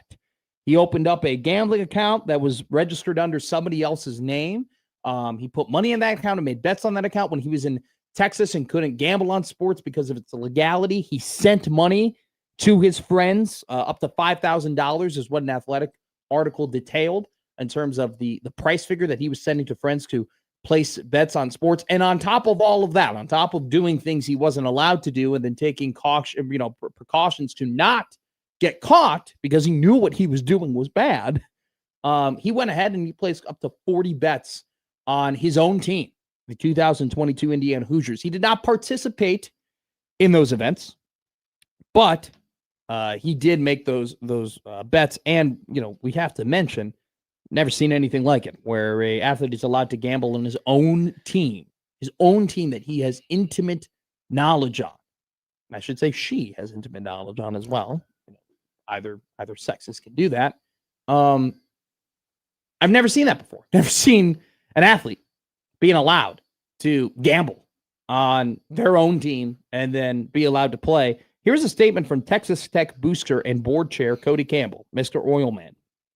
He says, "This unfortunate system is the outcome of a broken system. I'm doing everything I can to fix it, but until there is a permanent solution, Texas Tech and its student athletes have to do the best they can to navigate and compete amid the chaos that exists in the reality of the world we live in." Cody Campbell has been on this train of fix college sports, and I want to do this, and I want to do that, and, has kind of been the biggest promoter of the system is broken and we need to fix the system. And yet, while he has been on the forefront of quote unquote trying to fix the system, he is now a front-facing figure when it comes to dismantling the system and breaking the back of the system and supporting a player that is going to be allowed to play under circumstances we've never seen before. So he's basically saying, this unfortunate system is broken, and I'm doing everything I can to fix it, but until there's a permanent solution. Do you know what that says? That says, look, guys, I'm trying to fix this thing, but until it's fixed, we're going to take advantage of how broken it is. We're going to do what we need to do in order to give ourselves a competitive advantage. And by the way, too, we coughed up a lot of money to have Mr. Sorsby play quarterback for us. We're not going to lose that money. That's not going to be a bad investment by us. And so there you go. Cody Campbell's statement is, I'm doing everything I can to fix this system, but until it's fixed, I'm going to expose how broken it is. Here's Charlie Baker, president of the NCAA. Here's his statement. There is no better example of why targeted intervention from Congress is necessary. When you have schools and deep-pocketed supporters willing to look the other way, on the glaring integrity threat of betting on your own team, and judges whose rulings effectively strip away our ability to stop them. Only Congress can equip the NCAA to apply this common sense rule to everyone fairly and consistently. The Protect College Sports Act would empower the NCAA to enforce rules, including the gambling restrictions it's needed now more than ever. So Charlie Baker, instead of really fighting against this, is saying, hey, the system's broken. I've told you the system is broken. We need Congress to step in and help us. Here is the official statement. So this is the front page of the injunction granted for Brendan Sorsby. This was tweeted out by Ross Dellinger. I'll just read kind of this entire thing here, so I'll do my best. This court finds that the applicant being Brendan Sorsby, has demonstrated that he will suffer a probable, imminent, and irreparable injury if this court does not issue this temporary injunction, because he will be unable to participate as a member of the Texas Tech University 2026 football team, including Texas Tech's 2026 football season. And so he will be unable to benefit from the elite coaching, training, resources, camaraderie, and regimen that only becoming a member of a Division I college football team can provide, build the skills necessary to maximize his own success during the college football season, as well as that of Texas Tech's football team and each of its players, and make an informed decision regarding whether to enter the 2026 NFL supplemental draft. So if they don't suffer, or if they don't grant this injunction, he will suffer from not being able to have those things available to him. So therefore, we have to make those things available to him. Despite the fact he broke the rule that should not allow him to have those things. Yes, you are given those things. Yes, you are given those advantages. Yes, you are allowed to benefit and maximize your stock and benefit from the camaraderie and facilities and be allowed to get better as a football player, as long as you follow the rules. That is the fact of life. You are put in positions that will help you in your life as long as you follow these rules. You will be given all of these things as long as you follow these rules. We all live by it. We all live by this, okay? People in the car right now, you have a job. Right now, you're driving to work. Maybe you're driving away from work. At the job that you're at, you have to follow a set of rules, and you are given benefits by following those rules. If you were to break those rules, you would no longer have the benefit of being paid. You would no longer have the benefit of being with coworkers or working at that company or having that prestige or wearing that brand on your shirt or on your hat or whatever it might be. You don't have that anymore if you break the rules. That is life. You are given things, and if you follow the rules within those parameters, you get to benefit from those things. It's the same for me. I have a set of rules that I have to abide by. There are certain things I can't say on this radio station, right? There are certain swear words. Yep. I have to abide by the rules of the FCC. I have to abide by the rules of my bosses, that I have to be prepared for the radio, that I have to, be educated about these things. If I fail to abide by those rules, and if I fail to do my job in the way that I need to do it, I'm no longer going to have the benefit of being the radio host on 1620 The Zone. This is not a Brendan Sorsby thing. This is a life thing. And the fact that this guy is allowed to break like the golden rule, the one rule that no other athlete has been able to break and be given the benefit of the doubt, only proves how broken the system is. So there you go. It's absolutely insane that we're really we're going against everything that has kind of been set not only in the NCAA, but kind of set in society. If you break rules in society, you're not going to have the benefit of the doubt. Alex in the YouTube chat goes, rules don't matter.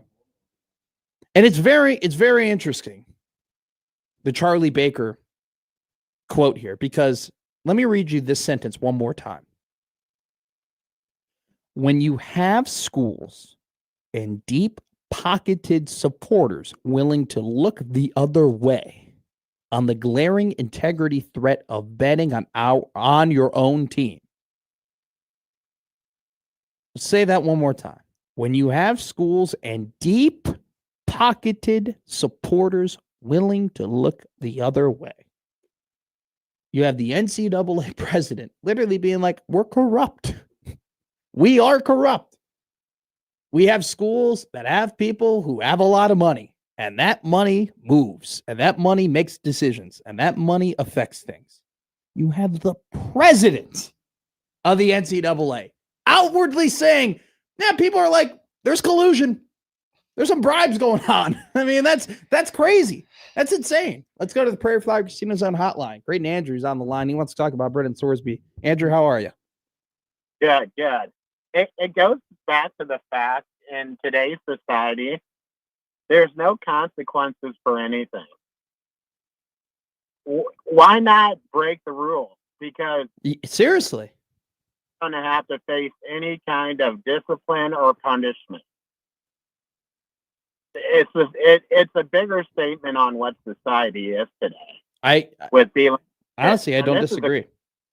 This is a grown ass man that knew what he was doing was wrong, tried to hide it, and got away with it. And they said, "Oh, we don't want to hurt your feelings. This isn't fair to you, even though you broke all the rules." Yes. Society is hell in a handbasket. Thanks, Andrew. Look, I'm just saying this, man. Like, that injunction statement is one of the craziest statements I've ever read. Nuts. In terms of, Sorsby isn't going to be allowed to benefit from all of the things of playing NCAA football and being a Texas Tech quarterback. I can't believe that worked. Well, here's the thing, Jake. When you break the rules, you give up your right to those things. That's how society works. Society works where we are given things, and we are given a list of things. Okay, hey, here are the list of things that you get. Mm-hmm. But because you have those things, you can't do these things, right? Exactly. You cannot. We have that in every form of society. We have it in Wall Street. We have it with teachers. We have it with, unions. We have it everywhere, right? We have it here in radio. You have it here in writing and all those types of things, right? Here are your benefits, and in order to keep these benefits, you don't get to do these things. And it's crazy to me that North Dakota football was handed a probation for tampering violations. They literally reported, "Hey guys, we tampered. All right, we did some things that we shouldn't have done. We're going to self-report it." And they got handed a 1-year probation penalty. And yet Brendan Sorsby gambles on his own team and he gets nothing. If I'm North Dakota, I'm like, what the hell is going on? But if I'm also other teams too, I'm pretty nervous about what happened with North Dakota. Especially, I mean, there are literally coaches who are being like, wow, tampering doesn't exist. There's no such thing as tampering. That's the world that we live in. But the fact that you got Charlie Baker being like, yeah, you got teams with deep pockets. And because they got deep pocketed supporters, they're able to get away with things. It just Crazy. feels like the NCAA just needs like a full reset from this situation. Well, yeah. I mean, the NCAA when we already knew needed that, a full reset forever. Sith Destroyer's got a great comment. I wonder what North Dakota's tax bracket is and what Texas tax bracket is. Yeah, kind of. I mean, that's what Charlie Baker's communicating to you, right? The NCAA put a probation on North Dakota. What oil money do they got? What chicken finger guy do they got? What crumble cookie guy do they got? What Walmart money do they got? Right? That's why they get a 1-year probation and they get official visits, tampered down, and they don't get to have as many, they don't have the advantages that they used to have in recruiting. Isn't that a crazy concept? You break the rules, you don't get certain benefits anymore. And now you have, and by the way, that statement from the Lubbock County Court basically says, well, it'd be too harsh of a penalty, so we'll give no penalty at all. It'd be too harsh of a penalty, so we'll let him play. So now, okay, no more rules. That's what this tells me. This tells me no more rules. We don't have rules anymore. When you're allowed to get away with one thing you've never been allowed to get away with, now you can get away with everything. I know that's kind of like a straw man argument, but I don't think it's too far off. Doug in Idaho, great comment from Doug. The NCAA protects its revenue producers, and North Dakota does not fall into that category. What does Charlie Baker say? What is Charlie Baker communicating to you when he tells you there are deep-pocketed supporters of universities? It's always the rich get richer. And just the smaller schools just end up not being able to fight something like this. John, one of our favorite texters, goes, allowing Sorsby to play would mean the system is broken. Kicking his sorry ass to the curb where he belongs would mean the system is working. Cody Gamble I can't read that, John. I mean, this is quite the day. Quite the day in the NCAA. And once again, we've already seen court cases and instances where the NCAA is powerless, where the NCAA doesn't have a real leg to stand on. And we have been, I don't want to say fine with this reality, but we have been accustomed to this reality. But if there's one thing that you thought the NCAA would come on top out of, it'd be this one. It would be a player gambling on his own team. All right, real quick before we hit a break and go to the odd news with Jake Janasek. Texas Tech AD Kirby Hocutt has made a statement. As we have said before, we do not believe that the circumstances of Brendan's case warranted permanent ineligibility. Sorry for laughing.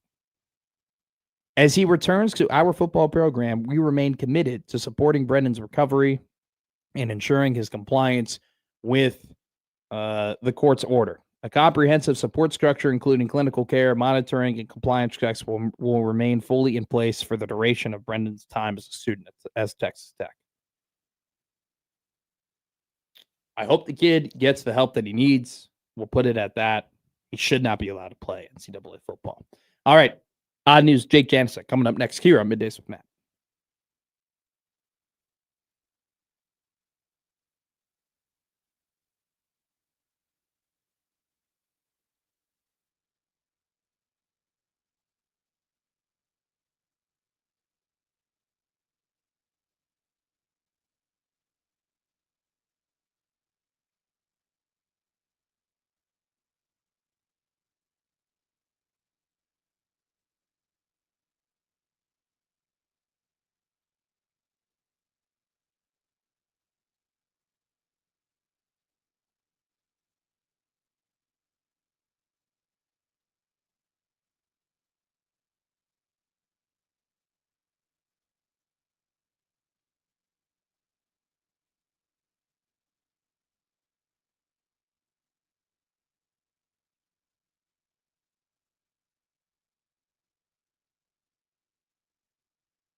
And now we've reached the point in the show where Josh Odson reads the peculiar, the bizarre, the comical, the odd news with Odd Son.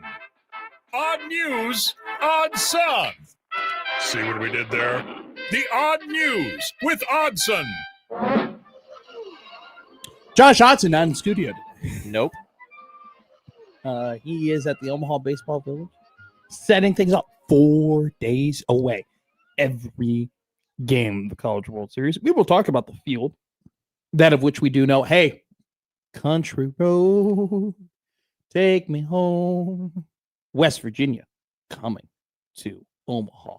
Hell yeah. That should be a good time. That and Troy, too. Congratulations. Yeah. You never forget your first. And the Trojans are going to have their first here in Omaha at the College World Series. So that should be a ton of fun. Jake Janicek, what's the odd news today, my friend? So we're going to California first. California. Ooh, typically not a place we go to a lot in the odd news. But we got wrestling matches provide an action-packed story time at U.S. libraries. Okay. Continue.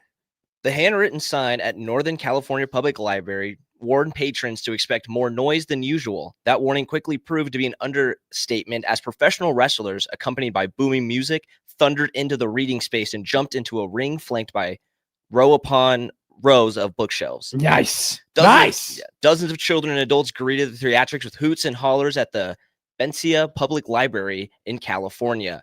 Welcome to Lucha Libro, a high-energy action-packed story time that is bringing live wrestling matches to libraries across the U.S. Oh, wow. To promote literacy. Oh, hell yeah. Okay, so it's pro wrestling in a library to get the kids to go. What an idea. I know. And what a draw. I mean, what's the gate for that is my question. Probably zero, but that's quite the interesting promotion there. I'm a fan of people being creative. That's incredibly creative in order to get over with the little kids while also promoting literacy. Look at that. Great slants there. Lucha Libro? Yeah, Lucha Libro. Because like Libro in Spanish I believe is lib. Oh, it means books in Spanish. So yeah, and you can like see through the photos they got Libra. But Libra.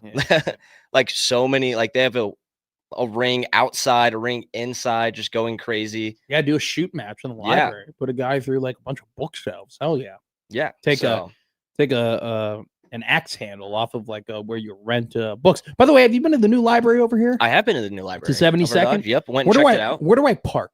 You have to park at Target pretty much. That's you have to park at Target? There is a parking lot, but we went on opening day and we had to park in Target. All right, and walk across the street. Somebody's got to ask. So they kind of figure that out. Someone's got to text me and tell me whether or not I could park in the parking lot if it's that crowded, because I do want to rent out a book.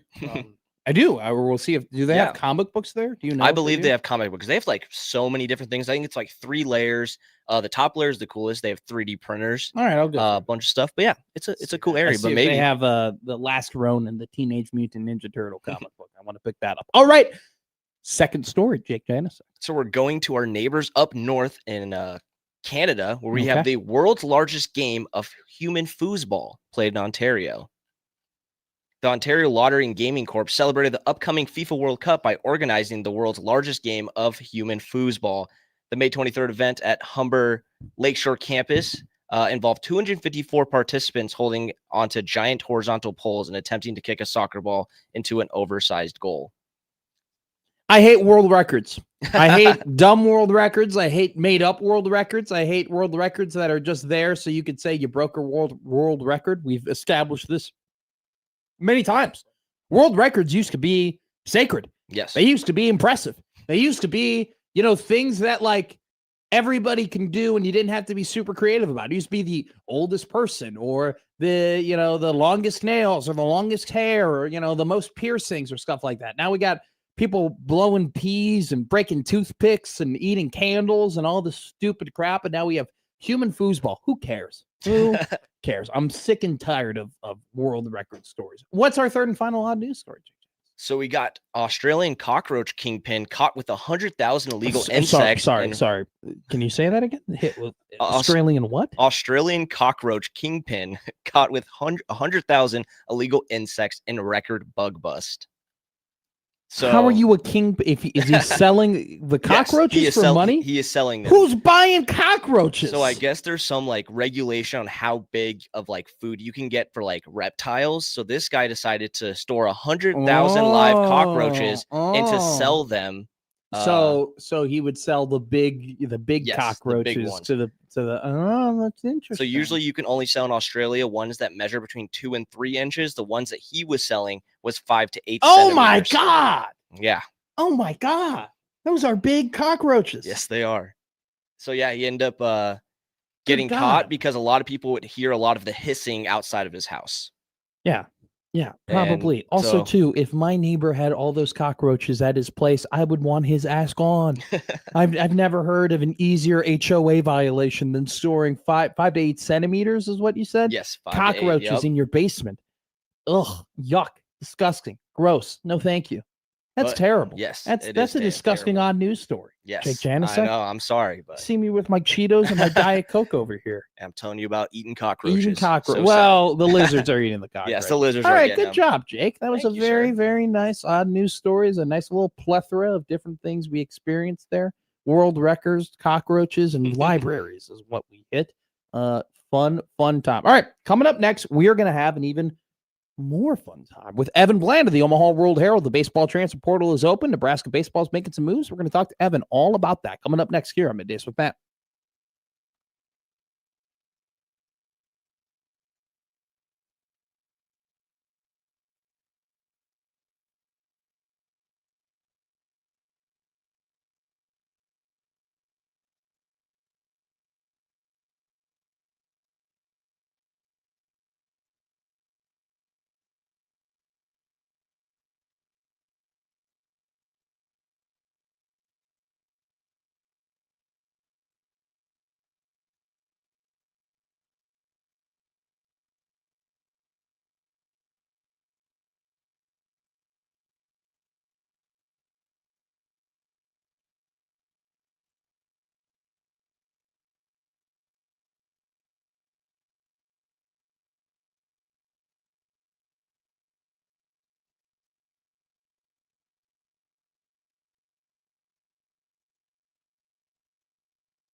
Now, back to Middays with Matt on 1620 The Zone.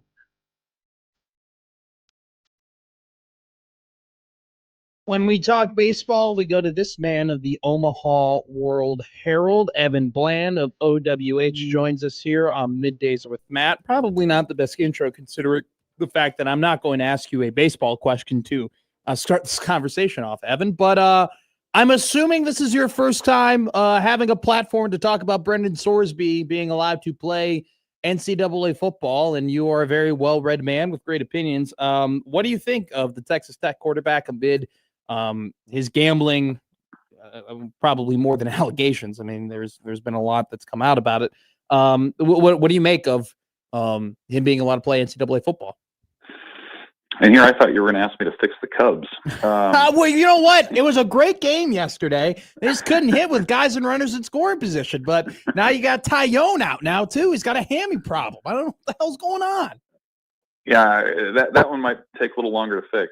But for the for Sorsby, yeah, you're right. This is the first time kind of chatted about it on the radio. Ridiculous, right? Like you kind of would think, like, of all of the rule changes and the way that things have gone, it kind of felt like one of the last pillars, I guess, of college athletics and really pro athletics too. Yeah. Because you can't bet on your own team. Like, you can't place, especially high level wagers, when you're directly affecting the outcome. I mean, it affects the integrity of the game, and there's just so many conflicts of interest. This goes back decades and decades. You talk about the Black Sox scandal 100 years ago, or Pete Rose, or I mean, it's been consistently one of the cardinal sins of competing in sports at a high level. And you have a judge in the state of Texas who says it's okay for Brendan Sorsby to play, and if he doesn't, oh man, it's going to hurt him. Like, he's going to endure some personal injury. Well, I mean, to me, that's punishment. Like, there are going to be consequences for betting against your team or for your team or whatever it might be. Sure. And you kind of just felt like that was maybe one of the untouchable areas left. And as we found out, and now it has just reinforced to a whole other level, that they're just, there are no rules. All the rules that are out there can be challenged, can be changed, can be manipulated, shifted, shaped, however you want. And now he's in position to play. It's unfortunately just kind of where things are in sports in some ways as a society. And it'll be interesting how the appeals process plays out. But if you wanted a situation for people to side with the NCAA and to come together under the glorious mantle of that organization, this would be one of those rulings that would do that. Yeah, I thought Sharon Moore and Michigan being allowed to pick what games he got suspended with were ridiculous last year. And now we've taken a whole other step in that. By the way, Sorsby admitted to placing 9,000 bets that totaled into about $90,000, some of which were done like illegally, like he was Venmoing his friends to make bets for him. And then on top of that, there will be a punishment, Evan. He will reportedly have to serve a 2-game suspension, right? They really laid the hammer down on him. Real quick, Evan, he's going to miss the games against Abilene Christian and Oregon State. What will Texas Tech do without him? Absolutely ridiculous. He hit it nail right on the head. I mean, what are we doing, right? Like, what are we doing here? What are we doing? Nuts. Yeah, it's crazy. And like, compare it to, you think about like the gambling, sting from a few years ago that involved a bunch of Iowa and Iowa State players. Great point. And that wasn't nearly what this is. Some of that was, and I'm not super read up on that, but I know some of that was like NCAA tournament brackets and like social things that you do with some bigger events, or to bring it back, Evan, one of those players ended up playing for Nebraska. Aaron Eulis was a part of that, and he had to sit out a full year, and then he eventually was allowed to play, but he still had to serve an elongated punishment. And I'm also with you as well. I haven't read up on that in quite a while, but I'm almost sure it was just placing bets on NCAA basketball games. It had nothing to do with the ones that they were competing in, if I remember it correctly. Yeah, I think that's right. I mean, it's kind of funny. Like, you think about 20 years ago, the players that now are like, hey, why we weren't paid and we wish we could be paid. And then it's the players 20 years ago who were punished for very minor infractions, especially in hindsight, whereas now you can get away with one of the main no-nos in athletics. It's a wild time. Well, there was this great tweet here that it was like from College Football Reddit. They brought up an instance where South Carolina had impermissible icing on a cookie cake. They gave a recruit, and they got a minor infraction because of it. So that's where we're at. The hardball cheeseburgers and ham sandwiches and all that type of stuff. So Ohio State tattoos, like it's all very quaint in hindsight.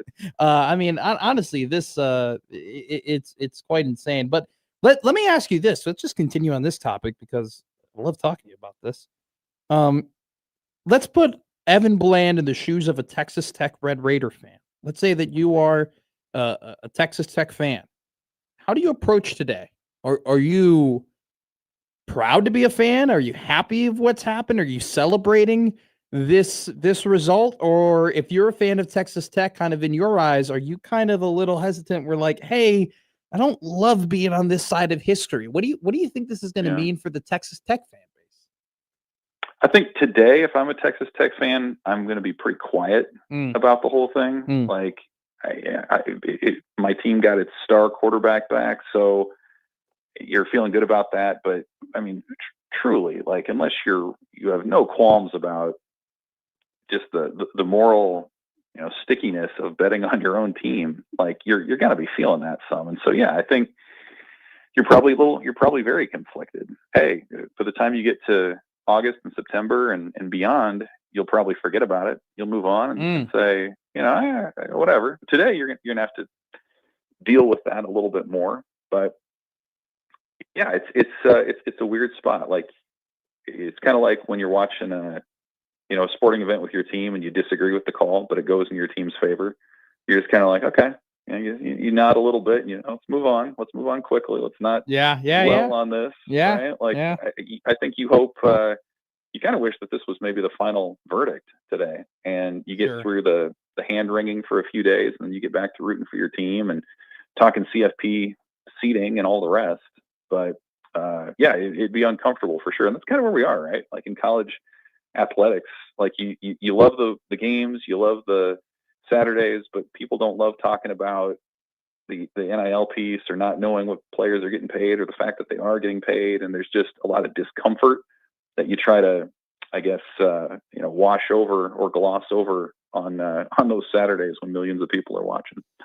Texas Tech will play 5 road games this season. It will be very interesting to see what the reception is for their team and their quarterback, Brendan Sorsby. By the way, to note, Week 8, October 24th, they go to Cincinnati to take on the Bearcats. So Brendan Sorsby, amidst all of this,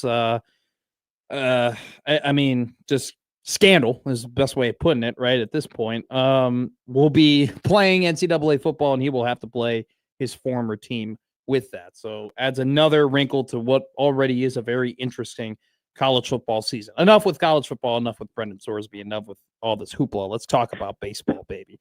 Before we get into the transfer portal additions Nebraska baseball has already made, and we'll ask you also too about any of them trending. I had a question that was kind of dwelling on it last night, and I wanted to ask you, hosting a regional, very impressive by Nebraska baseball. It was a goal of Will Bolt's for quite a while. Some would say, and some did say, it was a lofty goal for him to want to host a regional at Haymarket Park, and he did it. And despite the fact that they did not advance to a super regional and they didn't even get to the elimination game, they still had quite the stellar season. And honestly, Ole Miss, kind of proved that, hey, that was a team maybe they should have been hosting a regional, right? I mean, with how they played and going ahead and beating Auburn and going to the College World Series. My question to you is, Evan, successful season hosting a regional. Is there anything this season that you thought that's unsustainable? Is there anything that happened this year that you said to yourself, well, I don't know if that's going to happen again, and that led to them being able to host a regional? Or do you see what happened this season and said, no, Nebraska baseball can replicate that. They have the recipe to continue to be in the conversation to host regionals in the NCAA tournament? Well, I think systemically, it's all sustainable. Like they built that roster on high school guys, on junior college players. They had some development stories that I think you can realistically expect to have a lot of years. Carson Yassa, Jay Sean Unger, Dylan Carey took another step, a few other guys as well. I suppose the one area that I would say would be unsustainable just statistically would be how they did in those 1-run, 2-run kind of games. And so they go, I think it was 12-4 in 1-run games. And, baseball, like so that evens out over the long term, if not even the season, then over the course of many seasons. So like they were playing closer games, I think, than your typical national seed was. Like Nebraska, not too often were they run ruling opponents and blowing people out the way that you saw like a Georgia or a Georgia Tech or some of these teams at the top doing. So that would probably be the area that I would look at and say they rallied back in a lot of those games. They held on in some of those games. And usually that's a number that's closer to 500. And so like if in this case, like 12-4, if they had gone 8-8, that 4-game swing, like they're a 2-seed regional seed on the road somewhere. Like they're not hosting in that scenario. So that was probably the thing. Like they absolutely dominated at home, and you can expect to win at like a 700 clip at home, but to win at like a 900 clip or north of that, that's probably not super sustainable either. So I think that's probably what it was. The schedule was good. It wasn't, among the top 16 national seeds, it was one of the weakest, I think just inside 50th or top 50 nationally. So, winning some of those swing games, those games that maybe they've lost in the past, that's the thing. To me, it felt like most of those games this year went their way when the numbers would tell you that's really hard to do in the long term. All right, let's talk transfer portal here. The portal's open. We've seen some movement across college baseball. You have so eloquently reported two commitments to Nebraska baseball over the last about 36 hours. Let's first talk about the power hitter from South Carolina, Caleb Hoover, a left-handed hitter. If that last name sounds familiar to anybody who's a big college football fan, that's because he is the brother of Indiana quarterback Josh Hoover, who will be coming to Lincoln this year to play football. What can you tell us about Caleb Hoover? And, didn't get too much playing time last season with South Carolina, but killed it in his previous stop before becoming a Gamecock. Yeah, he was a really touted prospect out of high school, out of the state of Texas. He was inside the top 500 as a prospect, one of the best first base prospects, one of the top 15 in the country at that time, and starts out at Oklahoma State in that fall, ends up transferring because they had like a fifth-year guy come back, and it made it so he wasn't going to get really any playing time. So he goes JUCO for a year, does well there, and then last year around this time chooses South Carolina. Nebraska was one of his other finalists at that point, but he chooses the Gamecocks because he felt like there was more opportunity to play, younger roster and these things. Doesn't really work out. I mean, he only plays in a handful of games, goes 0-9 on the season. He was healthy. So it was, it wasn't an injury related thing. And they made a coaching change early. South Carolina did in their season. And so he kind of got lost in the wash a little bit there. So this is a guy who has the pedigree, who is a power lefty bat that Nebraska needs. They need some lefty sticks in the lineup moving forward. And so they bring in a guy that they believed in a year ago, who didn't, again, really prove it in the SEC, but I think is certainly motivated to prove it now into the future. And he plays positions Nebraska is going to need guys to fill. Corner outfield potentially, could move to first if Case Sanderson decides to pursue professional opportunities. Like we mentioned, the left-handed stick. And I think intangibly, like he was a high school quarterback. He's a pretty well-spoken kid. I think that's somebody else you can expect with multiple years of eligibility to come in and potentially be one of those vocal leader types that Nebraska has built its culture around. So somebody who's not a slam dunk in terms of recent statistical production, but I think someone who's got that makeup that Nebraska feels like they can bring the best out of next year. Evan, we talk about it all the time in this kind of environment of college sports, is that just because you miss out on a prospect the first time does not mean you burn that bridge, right? You keep that connections open, right? And gives you an opportunity, if that player were to enter the transfer portal, to build off of that previous connection that you built. Is that what happened with Cole Moore, the former Iowa pitcher heading to Nebraska as well? Is that kind of a tale of the tape there? Yeah, just like Caleb Hoover, really. I mean, Cole Moore was a guy who was recruited by one of Nebraska's assistant coaches, Mike Sirianni, when he was at Wichita State out of high school. And then Nebraska pursued him as well. And that was a deal where he said he went to Iowa to play with his older brother, and his older brother Reese ends up transferring before he gets there. So he pitches a year at a school where he expected to be with his sibling, wasn't. And then he goes in the portal too. He told me that if he knew his brother wasn't there, he probably would have chosen Nebraska out of high school. And talked about a meeting he had with Rob Childress, the pitching coach, where Childress lays out a lot of these analytics and his plan for working on his mechanics and, some of these different pitches that he has.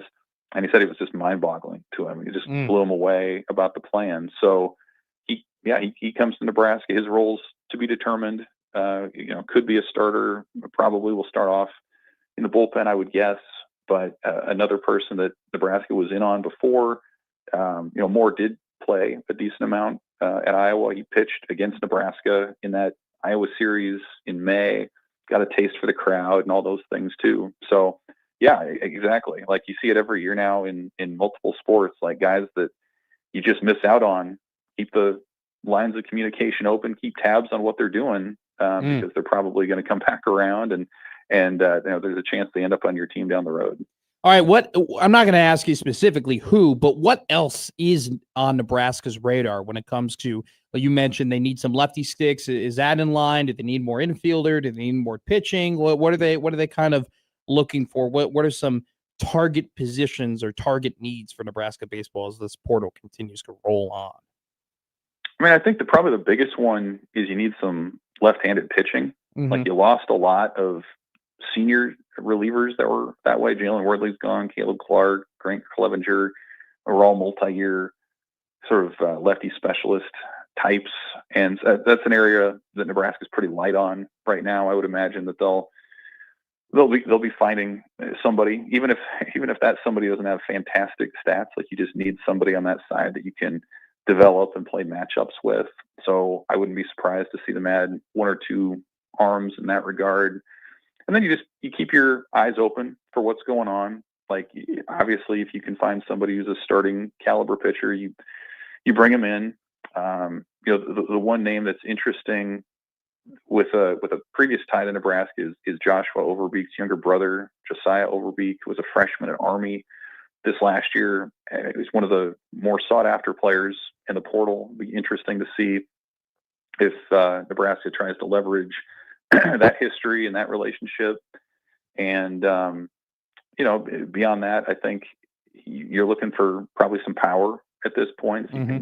If you can find that anywhere, like that's probably one thing that you're reminded of from the regional is like the teams at the very top have depth of power. They have guys hitting 7, 8, 9 who can, potentially hit double-digit home runs. And so can you go out and find somebody maybe even at a lower level like they did with Jet Buck last year who can come in and be a power stick? So I think they'll continue to turn over every rock they can. And if you can find somebody who can go yard and, you can find a spot for defensively later, but their stick plays now, that's probably something that they'd be attracted to too. The College World Series first pitch times and opponents just got announced. 1 p.m. Central Time, West Virginia would take on Troy. 6 p.m. Central Time, North Carolina takes on Ole Miss. And then the winner of the Kansas-Oklahoma Regional will play the winner of the Alabama-St. John's Regional at 2 o'clock Central Time on Saturday. And then the final kind of first batch of games will take place on Saturday at 7 o'clock between Georgia and Texas. Nebraska is not in the College World Series, but Evan Bland will be there covering it for the Omaha World Herald. Can't wait to chat it up with you in the press box at the Chuck. Mr. Bland, we will see you soon. Thanks, man. Sounds good. See ya. See ya, Evan. Evan Bland of the Omaha World Herald detailing you the commits to Nebraska that they got in the transfer portal so far, and also what they're looking for as this cycle continues to barrel on over. The softball transfer portal opened up today. Be very interesting to see what Nebraska softball does in the portal after their very successful season in the Women's College World Season, which did eventually end to Alabama. But Jordy Fromm, the superstar from or actually ended against Texas. My apologies. They lost to Alabama, then Texas. But Jordy Fromm, the superstar of Nebraska softball, the 2026 player of the year, doing it all while she was pregnant, which is absolutely Crazy. insane. Will be joining Rhonda Revell's staff as an assistant coach. Going to be very interesting from a recruiting perspective. I mean, tell you right now, when I went to that game at Bowling Stadium where they were taking on Iowa, when I went to Connie Clausen Field and saw Nebraska softball play Omaha, I mean, it was breathtaking how many young women were wearing her jersey, whether it would be 98 Fromm or 98 Ball. There are a lot of female athletes, a lot of girls inspired by Jordy and her play on the field. And I think it's going to be one hell of a recruiting tool. And also, I mean, who better to learn from than one of the best pitchers that we've seen over the last 4 years in collegiate softball. And so I think that is a massive, massive addition for Nebraska softball for the present, but also to the future, man. I mean, Rhonda has said a lot in this kind of cycle that this isn't me riding off in the sunset. She doesn't see herself retiring anytime soon. You know, I've said it before, you know, if Rhonda were to retire, I think there's an obvious candidate that is here in state. But at the same time, is this a potential? Maybe they're grooming Jordy to eventually take over for Rhonda. I mean, I don't think that's a false thought there. I don't think that's a bad trail to go down. It makes sense in terms of the timeline of, you know, Jordy Fromm has a ton of experience, knows so much about the game of softball, has an incredible influence, especially over this state when it comes to softball talent. I don't think it's a terrible succession plan, especially if she can, you know, adapt to the ways of coaching and take that role. And I think that, you know, I mean, Rhonda Revelle, I don't think there are too many better people to learn under in terms of the vast amount of experience that she has in her 34-year career as Nebraska softball's head coach. So very interesting development that happened on Friday. And we'll see how that kind of develops in Lincoln. We'll see how the transfer portal develops for Nebraska softball. All right, we've talked a lot about college football that doesn't have to do with Nebraska. We'll talk a bit Nebraska football. I have the ESPN College Football Preview Magazine. Been showing it on the Zone YouTube TV page here. Really good stuff in here. Like I said, if you want in-depth detail, you're not going to get it from the ESPN Preview Magazine, but what you will get is a pretty good primer for when we start having the more detail in-depth magazines come out. So if you want to get a kind of a good baseline of where some teams at, what their schedules look like, what key additions were, it's a good magazine for that. I very much enjoyed reading it. We'll go ahead and read the Nebraska section of the ESPN College Football Preview Magazine. We have other things to hit on too throughout the show. I want to talk some NCAA eligibility things that they've adjusted that do affect a local sport here in Omaha. So we'll touch on that. We'll also I got to give a ode to somebody who meant a lot to me in my broadcasting career, or just honestly in my fandom career at some points. We'll talk about that as well. But coming up next, let's talk a little. Actually, I'm a bad host. Yeah, I was like, wait, I was like, I'm pretty sure we have a guest coming up. We have Marty Cordero coming in the next. So at 12:30, we'll talk to Marty. We'll have a quick little segment with him. He already talked on the radio station today, so Marty doesn't need 30 minutes. Marty's probably in his car right now. So we'll talk to Marty for a little bit, and then we'll go ahead talk a little more college football. So that all coming up next here on the 1620 Zone Radio Network.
Now back to Middays with Matt on 1620 The Zone.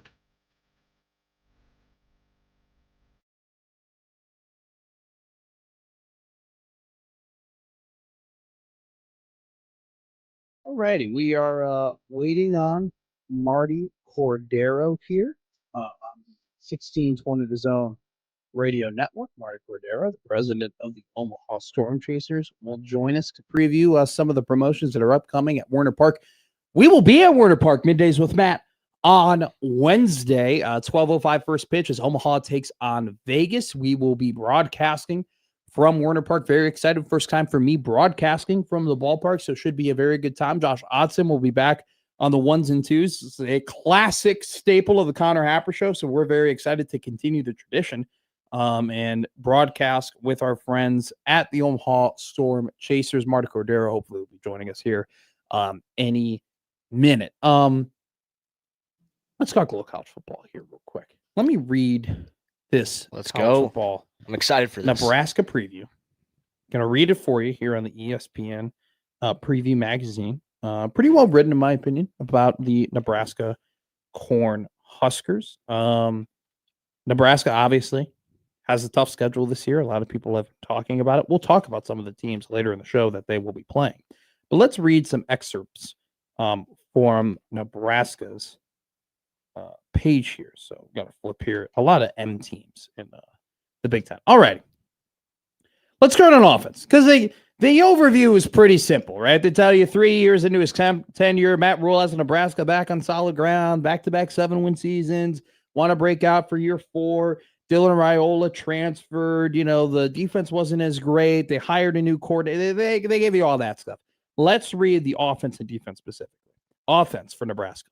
The Huskers' search for a new QB1 yielded an The Huskers' search for a new QB1 yielded an exciting addition in UNLV transfer Anthony Calandria, an experienced 3-year starter who earned Mountain West Offensive Player of the Year honors in 2025.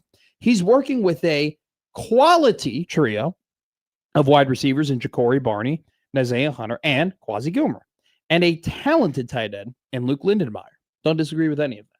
I would love for one of those wide receivers to emerge as a number 1 target. I think at this point, I would say that those are 3 really good 2s. Yes. I don't, there's not a Jeremiah Smith in there. There's not a Cam Coleman in there. There's not a Malachi Tony in there, but those are 3 guys that are very talented, very experienced, and will end up making impact for Nebraska this year. Before we have Marty Cordero on to give us some of the promotions and preview what you can expect at Werner Park, which we will be on Wednesday, I want to read this excerpt, and I want you to hold on to it, and then we'll get back to it at the 1:00 hour. This is a very interesting excerpt written here. The Huskers will depend on a stable of backs, but have high hopes for freshman Jamal Rule after his impressive spring. Very interesting that of all the running backs, the 3-star freshman Jamal Rule is the one that's mentioned. Not Isaiah Mosey, not Mekhi Nelson, not the guys who were there last year. The one who was mentioned is Jamal Rule. I think that's very interesting and probably a reason for that. So hold on to that thought. Out of all of the running backs mentioned, it's Rule that's mentioned. I think that's pretty important. We welcome on Marty Cordero, the president of the Omaha Storm Chasers, for a quick little conversation today. Do have to hit another break at some point. And I know, and I am late. You already were on the station today too. Was I? You're getting double time here on 1620. That's my evil twin. Who are you paying for all this airtime, Marty Cordero? Oh, I'm not paying for this airtime. I'm paying for a lot of other commercials. Whoa. A lot of other commercials. That's a good point. That is a good point. I joke. I appreciate you. Happy Monday. Happy Monday. How's your week been? How was your weekend? Weekend was pretty good. Yeah. No chasers at home, but I think we had 7 or 8 events over the weekend at the ballpark. Good man. A little bit of youth baseball, had a couple charity walks, had a celebration of life last night that had a drone show, fireworks, and 3 bands last night. My goodness. I mean, I hope someone thinks of me that way when my time comes. So yeah, busy, but start Vegas tomorrow. First time since 2019 that Wow. That Vegas has been here. They're in the Pacific Coast League, so it's one of the interleague play games, if you will. So they're here this week, and it's a big week of sports. Yes. College baseball, FIFA World Cup, Bananas down in Lincoln, and this is the first time we've been head-to-head opening weekend College World Series, so this will be new for us. Be new. Real quick question before we get into the nitty-gritty here. What do you think of every team having to play each other once in the MLB? I kind of liked it when you would go multiple years without like an NL team playing an AL team. Like I liked it that it was like every 3 years the Cubs would play the Yankees. I liked it when you would, hey, the Red Sox are in town. The Red Sox haven't been in town in 6 seasons. You know, that's a pretty big deal. What do you think now of them changing that recently? The truly balanced schedule. I tell you, I don't love it. I don't love it either. Personally, it's the same thing we deal with. Like the Iowa Cubs historically have come twice a year, in some years maybe 3 times. They come once this year, and it's the last 6. We talked about this. The last 6 games of the year. And that's a pretty big drawing event for you guys because there's a lot of Cubs fans who are here in Omaha who would like to come and see the Iowa Cubs play. And I'm sure when the Iowa Cubs had Bryant and Baez and Schwarber and all those boys, those were probably really good events for you. They were. But even when the top names haven't been here, the name on the front of the jersey sells as well. And big time. And the same thing with Memphis. Memphis doesn't come regularly. So I would answer the same. If you're talking about Royals, Cardinals, you're talking about Yankees, Mets, you're talking about some of these others where, instead of playing, I don't know, 16 games between, the Yankees and Red Sox in a year, why can't they play 21 or 24? Well, the schedule dictates that now because they want everyone to play each other once. And look, I think there's value in it, but I'm looking at it from a business perspective, not necessarily competitive balance on the field or on a court or whatever we're talking about. I think there's just a little bit of an obsession of trying to make schedules fair, and I understand. And this is cross sports, right? But it's like one of those things where it's like schedules have never really been fair. Like that's just kind of how it is. Some years you get lucky, some years you don't get lucky. At the end of the day, I think the cream is going to come to the crop, or come to the top of the crop. I couldn't agree more. Yeah, I couldn't agree more. Like I don't know. I think sometimes we ruin things that are unique in order to, fit a narrative or make everybody be happy. I don't know that we want to go back to pre-interleague play. No. However, there should be some happy balance, in between that. I liked it when it was like the Yankees haven't been in town in 5 years. Yeah. We got to go to the Yankees game. Yep. Hey, I haven't seen the Baltimore Orioles here in 7 seasons. My buddy's an Orioles fan. Let's go to Wrigley Field and watch them play. Now that you kind of get that every season, I mean, does it really matter in the long run? No, not really. Like it's one of those niche things that baseball people will complain about, but it's one of those things that we just continue to eliminate things that make sport unique. And I felt like we've done that in college football more than we've done it in any other sport. Yeah, that's true. But I just wanted to get your thoughts on it because I know you think about this stuff all the time. Alrighty, let's talk about this week. I'll be there at Warner Park on Wednesday. I'll have to do a drive-by. Just a drive-by. You got to sit down. You're now, a key member of the station at this point. Member. That's kind of funny. Member. You're getting a ton of airtime. Well, you got to do more than drive-by. We'll talk to you. I can't wait for the game. Any tips and tricks for me when I go to Warner Park? Well, it will be different having a host that is not also working for the Omaha Storm Chasers as a game MC. Sure. Well, hosting the show. Did Connor have to do both? At the same time? That's where this started. Really? So 3 years ago, I said, hey, when he started emceeing, I said, hey, Connor, it'd be awesome. Your midday. It'd be awesome if you were the MC for the Storm Chasers game and you hosted your show. And he was like, oh, that sounds interesting. I said, yeah. And that's actually how the idea started. Wow. Probably, I don't know, it was 23 or 24 and, did it for a couple of years. And the crazy thing is last year when he was at the ballpark, I was gone every time he was there? Every day game. So maybe that's a Happer thing, but I'll be there Wednesday and it'll be fun, but we'll have to maybe think of the future 2. I think there's 3 games you're going to do it. The future 2. Yeah.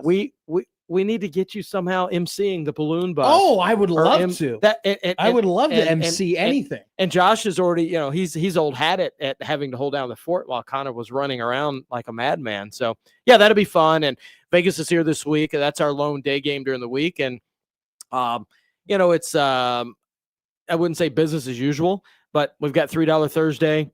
You got a lot of things going on. Can I read off your promos? Can I read off I don't your know. promos? Can you read? Pitch in for the pantry. Yes. Is going on today. Tomorrow Yes. night. Yes, I can read. What do you mean?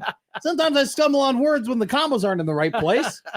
Pitch in for the pantry. You can bring 3 cans of non-perishable food items in exchange for 1 Berm ticket. Yep. And then career day on the day that I will be there. So will I have to talk to the youth about my career? I guess you could. It's more about STEM and about construction and trades jobs. Okay. So not about being a broadcaster. Not about being a broadcaster, but maybe a future.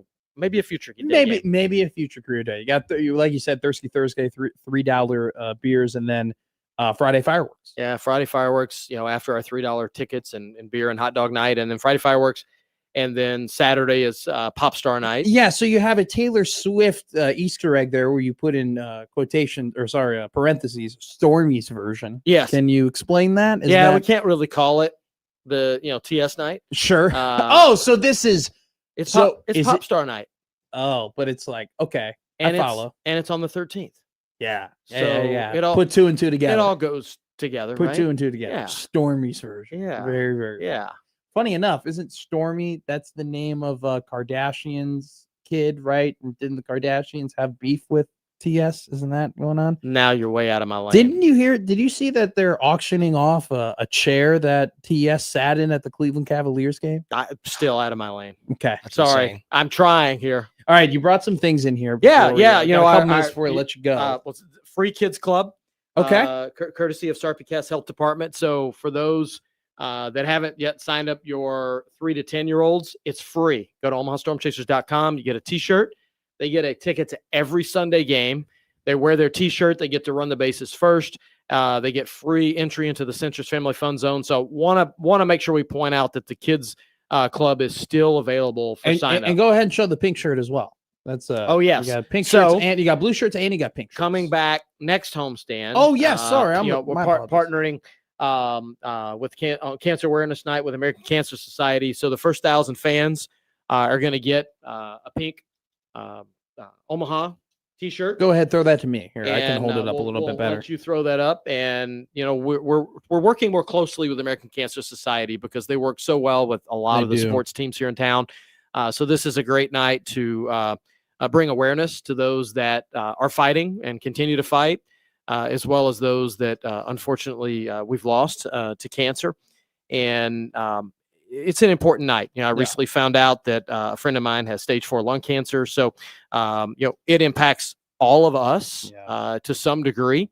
And so that'll be on Friday, the 26th. So it'll be a meaningful night, baseball game, and then capped off by fireworks. So we hope people will go to the website and learn a little bit more about that. And there's a lot happening right now at the ballpark, and July 3rd and 4th tickets are going very quickly. So if anybody wants to celebrate 250th, I'd go to OmahaStormChasers.com and just poke around and see what tickets may work for you. I love how much the city and its sports always has an eye on the bigger things in life. And in terms of partnering up with the American Cancer Society, we see Creighton do it every single year with their pink out games. So awesome to see you guys do that as well. And I know that was a big emphasis for you coming into this season. It is. You're right. We spoke about that, and I don't have the jersey yet, but the jerseys we will be wearing that night will be auctioned off, and 100% of the proceeds will go to benefit American Cancer Society. So it will be a very meaningful night. Very meaningful night indeed. Always meaningful when you come in here.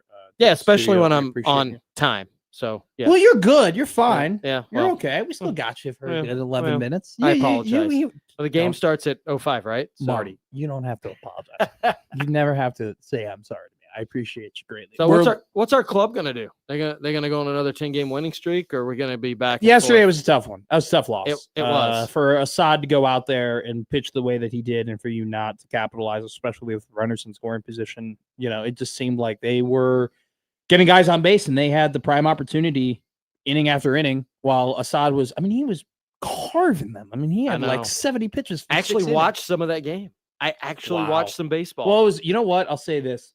We'll talk about another person who is a part of this fraternity in my next segment. But You got Boog Shambi, who is doing, ESPN national stuff. I thought Jim DeShays was absolutely incredible on the NBC broadcast, along with Hunter Pence. Yep. And then you had Benetti, a former Chicago guy, on that. And then Rizzo, I thought he did a phenomenal job, kind of being on the sideline. Good crew. That Good NBC crew, last night. man, it's pretty good. Yeah. And then you had Koskas. He had to announce like an out at one point, like he had to get the elephant off his back. I don't know. It just sucks that Tyone went down. You just can't afford that. And then on the Royal side, let's hope we get positive news from Bobby Witt's knee. Yeah, You know, they won last night, right? They did. Yeah. They won 4 out of 6 last week, and if the Royals can continue to take 2 out of 3, they can sneak back in the wild card. I mean, they're only 5 games back, 5.5 games back from a wild card perspective. Is brutal. It is. So there's an opportunity. It looks like Bubic is going to be doing rehab at some point this week with us at Warner Park. Okay, all right, great stuff. Potentially tomorrow night. So they can get him back. They can get Bobby Witt back healthy, and then write their bullpen. You write your bullpen. The Royals could potentially even be in the wild card right now. So they're not as far off because they're in the AL. Because they're in the AL. Hey, you know what? Your circumstances are your circumstances. You can't control them. You just have to take advantage of them. Hopefully they end up doing that. Marty Cordero of the Omaha Storm Chasers, the president. We will be seeing you on Wednesday. We will be at Warner Park. Very, very excited for that. Coming up next, I got to talk about something that happened yesterday who meant a lot to me. And then at 1:00, we'll talk some more Nebraska football in this ESPN preview magazine. All coming up next here on Middays with Matt.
Now, back to Middays with Matt on 1620 The Zone.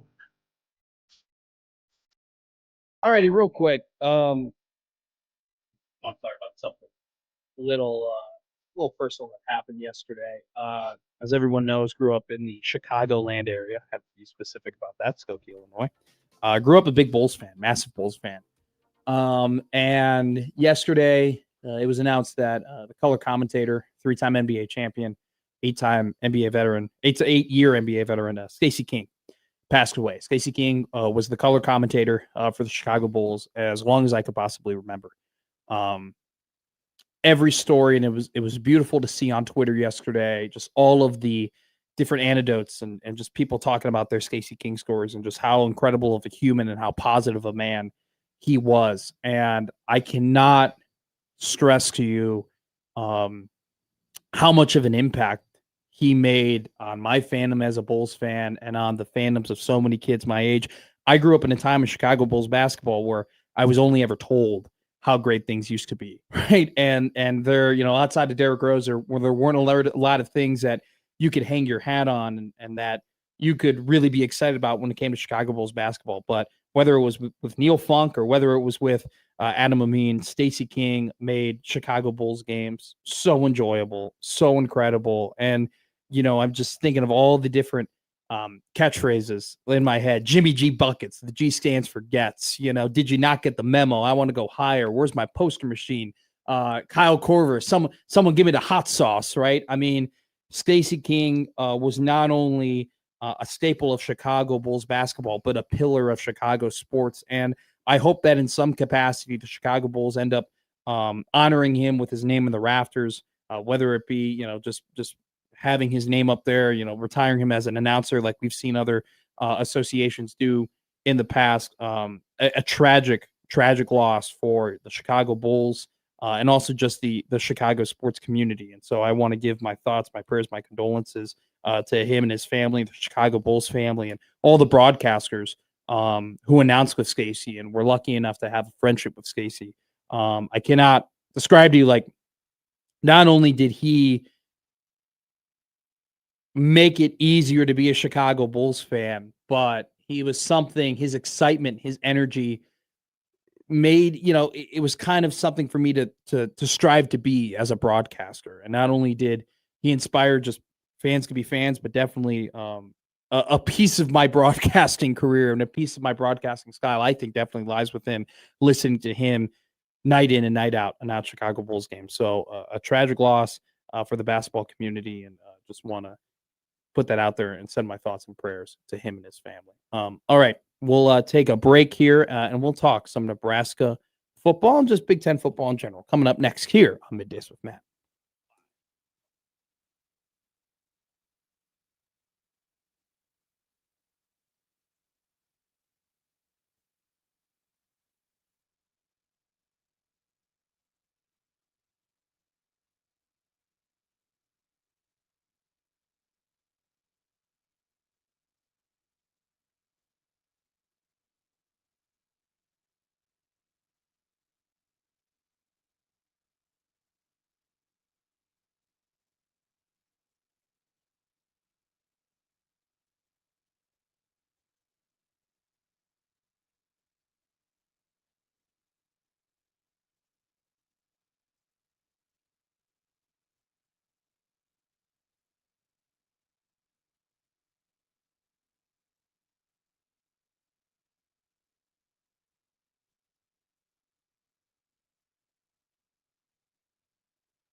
Now back to Middays with Matt on 1620 The Zone.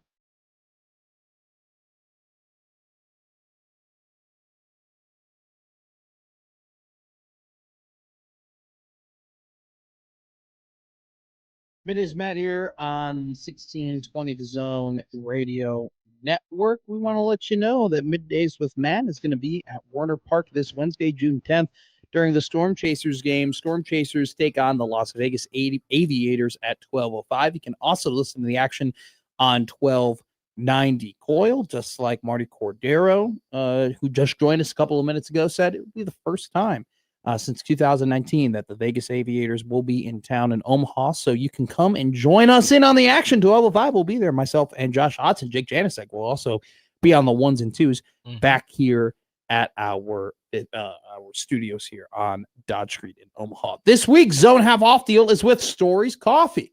5 $10 vouchers for just $25 to Stories Coffee Company. Stories Coffee, which I've been to multiple times. Great place to study, by the way. You want to like sit down and like get some work done, like you're a law student or a med student or just somebody who wants a different type of place to get work done as opposed to the office. Stories Coffee is the place. They serve fresh, roasted specialty coffee along with a full menu of tea, smoothies, and food. Some pretty good burritos there. Break away from your boring coffee routine and stop by a Stories Coffee Company. Handcrafted, locally roasted premium coffee is served with a smile at one of their 5 Stories Omaha locations. We will be giving out some vouchers, $50 worth of gift vouchers all week. So make sure to continue to listen to Middays with Matt. We will get that to you with some different types of prompts that you're going to have to accomplish in order to get those vouchers. We're not just going to give them away. You got to earn them. You got to earn it here on Middays with Matt. So let's go ahead. Let's talk about this ESPN preview magazine. I've been teasing it all morning long. I've been telling you that I've read the magazine. Well, I've read parts of the magazine. I have some takeaways from the magazine when it comes to Nebraska, some of Nebraska's opponents, some opponents in the Big Ten. Something to notice here to note, they have a preseason All-America team here. Preseason All-America. I was able to count up how many preseason All-Americans that Nebraska will face off this year. Now, preseason All-Americans, obviously this is just ESPN's preseason All-Americans, but Jake Janicek, I will have you guess how many, according to ESPN, how many preseason All-Americans do you think Nebraska is going to play this season? Is it only doing like a first team? This is, yes, first team preseason All-America. So they do have some honorable mentions here as well that I actually will have included because there's some local ties to it as well. Just with how well the Big Ten has been, I'm just out of all that, probably about half. So I'll say about 15. You think 15? No. Oh, they're going to play. They don't play every team in the Big Ten, Jake. My bad. I thought you were saying multiple players from one single team. No. This is only, we got 1, 2, 3, 4, 5, 6, 7, 8, 9, 10, 11. So we got 22 players on offense and defense. Yes. Okay. Out of those 22. Okay, my bad. How many do you think Nebraska is going to play? Not 15 of the 22, Jake. My fault. How many of the 22 do you think Nebraska is going to play this year? I'll say 3. Good guess. Okay. Cool. 5. 5? Okay. The 15, I was thinking I was thinking maybe multiple players. I thought you were adding in the honorable mentions. You're good. There's a lot of SEC, obviously. All right, so here we go. 5. It includes Jeremiah Smith from Ohio State. Of course. Carter Smith, the offensive tackle from Indiana. Absolute stud. Probably going to be a first-round pick for Indiana this upcoming draft. There's actually another Todd McShay mock draft that I have to read later this afternoon. Norfolk, Nebraska's very own Cade Piper here as center. Let me read this about Cade Piper here. Piper's return means 2 starters are coming back from the Iowa offensive line that won the Joe Moore Award in 2025. He's expected to move from right guard to center, where he would replace Remington Trophy winner Logan Jones, also Chicago Bear, might I add. What's not to love about a 290-pounder who grew up on a cattle farm and has a 37-inch vertical and is a 2-time winner of the Solon Beef Days hay bale toss? Wow. Quite incredible stuff. So Norfolk Catholics, very own Cade Piper, a preseason All-American, according to ESPN. Also, the fourth one, Amari Washington, a defensive tackle from Oregon, and Coy Parrish, the safety from Oregon, formerly a safety for the Minnesota Golden Gophers. It was quite a pickup for Oregon this past offseason. Also, things to mention here, some honorable mentions as well. Nick Marsh is an honorable mention here for the other wide receiver spot behind Jeremiah Smith, formerly from Michigan State, transferred to Indiana. We'll get to how well Indiana did in the transfer portal, according to this preview magazine. Another one to mention here on the tight end position, Terrence Carter Jr. from Texas Tech. He caught 55 passes, 624 yards last year. I mean, definitely one of the guys to look out for from the tight end position, but also considered for the tight end position, another guy from Nebraska who went to Iowa State and then since his transfer to Penn State, Ben Brahmer, also in consideration to be an All-American tight end. So just a couple of local guys to mention with, or at least Nebraska guys to mention with Piper and Brahmer. Let's go ahead and look at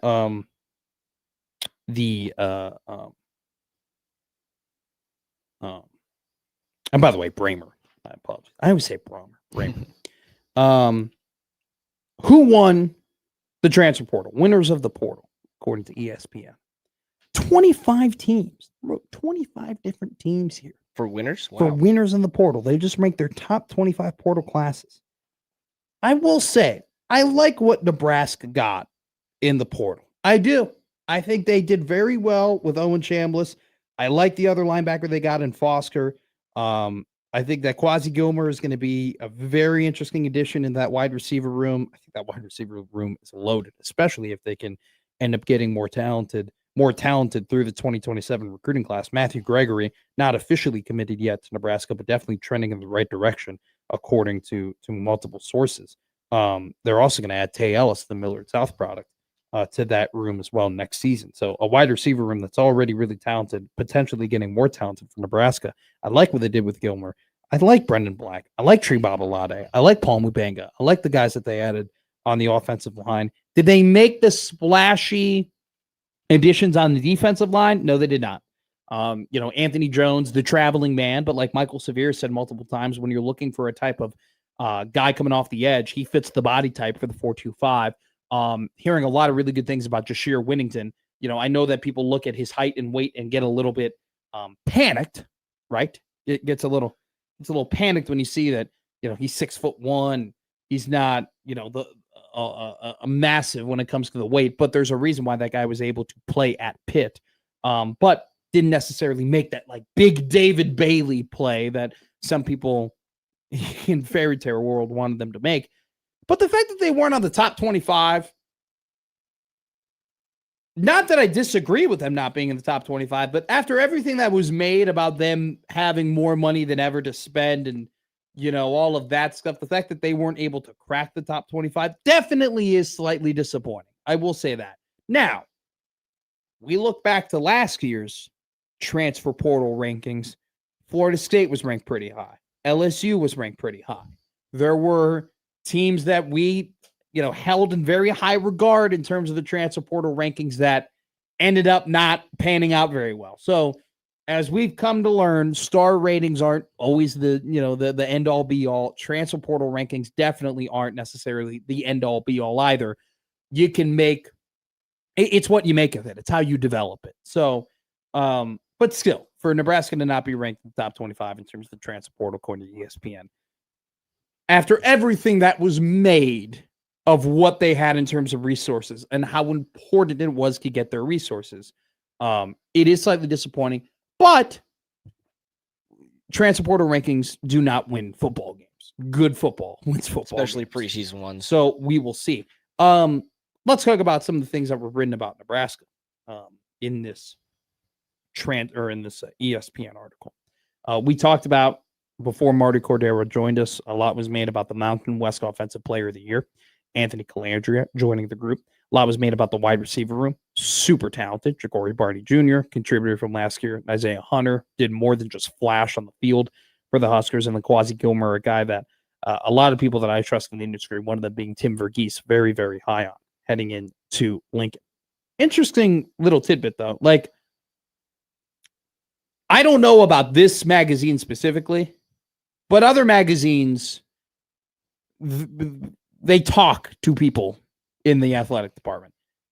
They talk to people in the football program. I don't know if ESPN did specifically. I don't want to assume, but it'd be hard pressed to not think that they didn't talk to at least some sources when it came to Nebraska. I mean, hell, Phil Steele, who he writes his preview magazine, tweeted out on May 28th that he talked to both Pat Stewart and Matt Rule about the things that he was writing about Nebraska.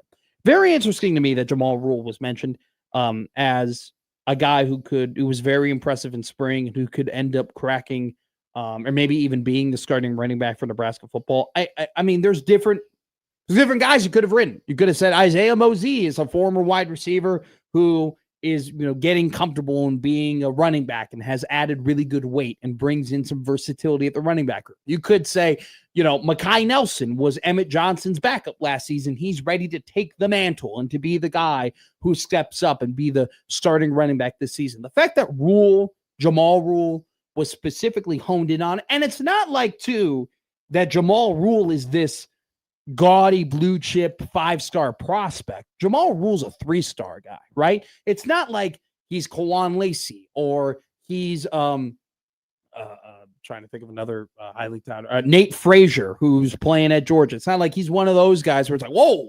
Well, it's not like he's God, I'm missing his name. Najee Harris. It's not like he's one of those top blue chippers where you're like, oh my God, he's gonna come and he's gonna burst on the scene, he's gonna be incredible. No, the guy that the 3-star that some people looked over in Nebraska, at least from reports in spring, might have found a diamond in the rough. So it's interesting to me that he is mentioned in this article. Now, I would say in terms of position battles that intrigue me, we're going to talk about a lot about the running back room, and some of it will kind of be shooed to being, hey, they're going to go running back by committee.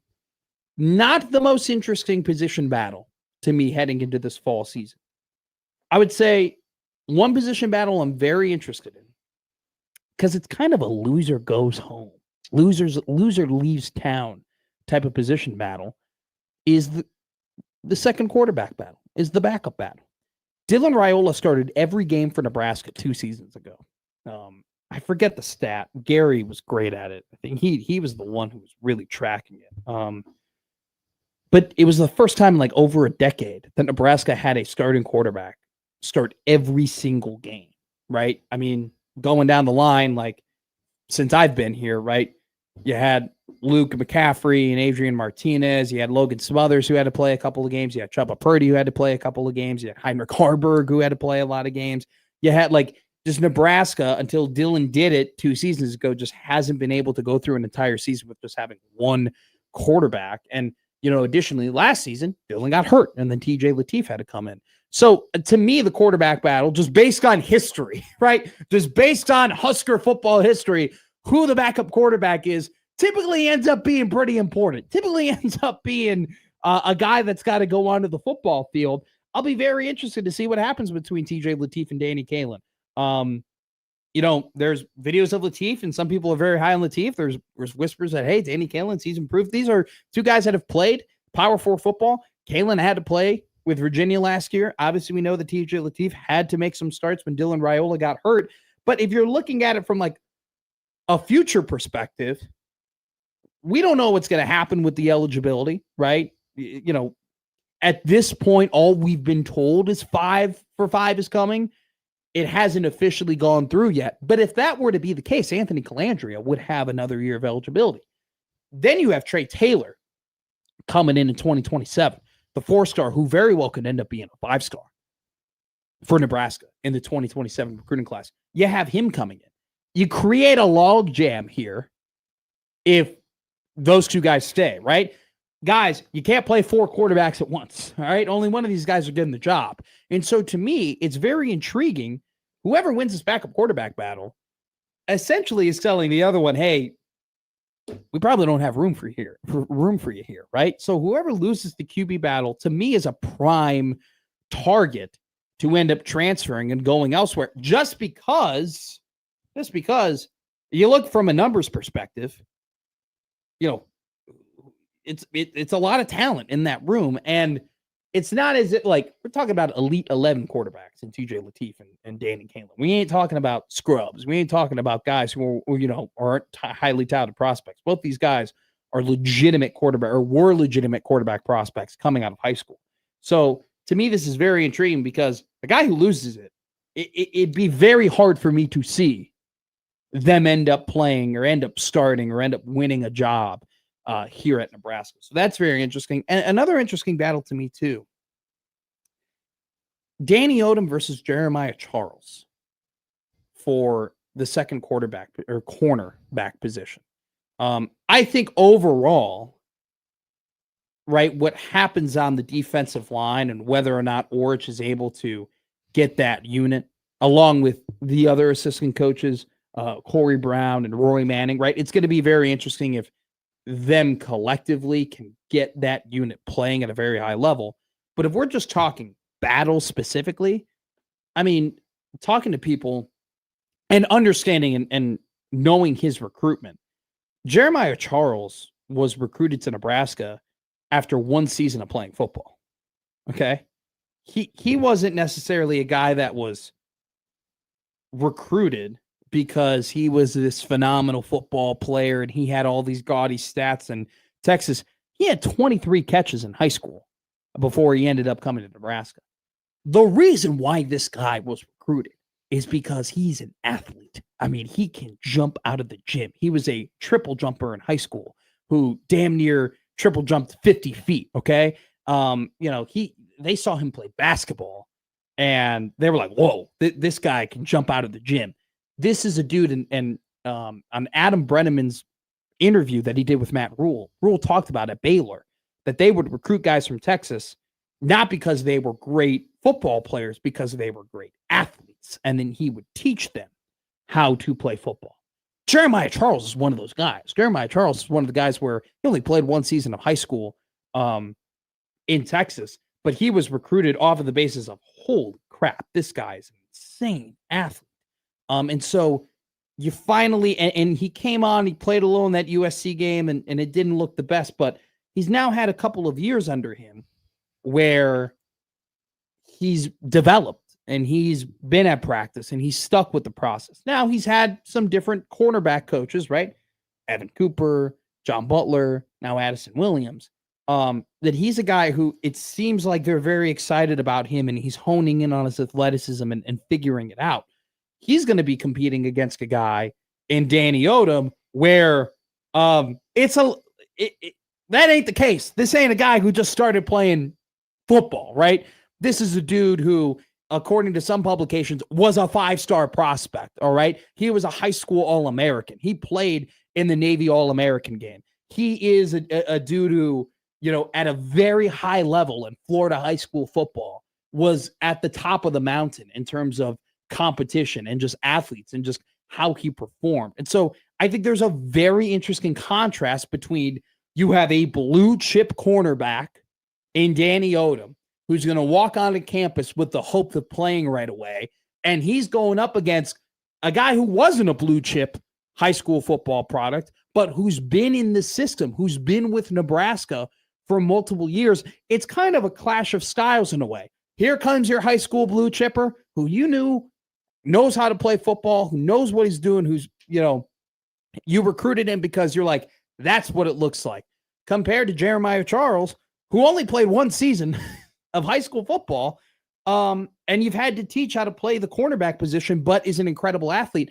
I think it's going to be a hell of a story to follow between Odom versus Charles because Andrew Marshall's got that first cornerback position locked up. That's his. I was so impressed with how Marshall came along last season. We'll see how he handles being the top guy. Kind of seen it over the last couple of years where Nebraska enters the season with a cornerback where you have some very high hopes for that even has some NFL hopes that it doesn't fully pan out for one reason or another. They don't fully reach their potential that maybe you anticipated heading into the season. I'm not saying Tommy Hill and Sear Wright weren't great. They were very good cornerbacks when they were playing. That's more in particular for Tommy. Sear was playing plenty last year. But I definitely think we had higher expectations for him than in terms of what they reached. And I'm more so talking about Tommy than Sear. they're two different cases. So I want to be careful. I don't want to pile them together. Two different things happen there. But, we'll see Marshall being the guy, how does he handle that? And then I think the second cornerback job is very intriguing to me. And then what happens at nickel, right? I mean, is it whoever doesn't get the second corner job goes to nickel, or is it a guy like Jameer Khan? Is it Donovan Jones, playing him at the slot? See how he adapts to helping out of the run game too from that nickel slot. It'll be interesting to see what Nebraska's corner configurations look like. Don't forget, you got a guy like Rex Guthrie, who played a lot of football last season. Was it the highest level of football? No, but he still played it, and he's still a hell of an athlete. And you can't forget about Caleb Benning too, who is I love just physical football players. I love guys who are just physical dudes. Donovan Jones I like because he's physical like that. Caleb Benning is a guy like that as well, where some people were wondering throughout the season, why didn't he get more of a shot, especially when you had some issues in the back end.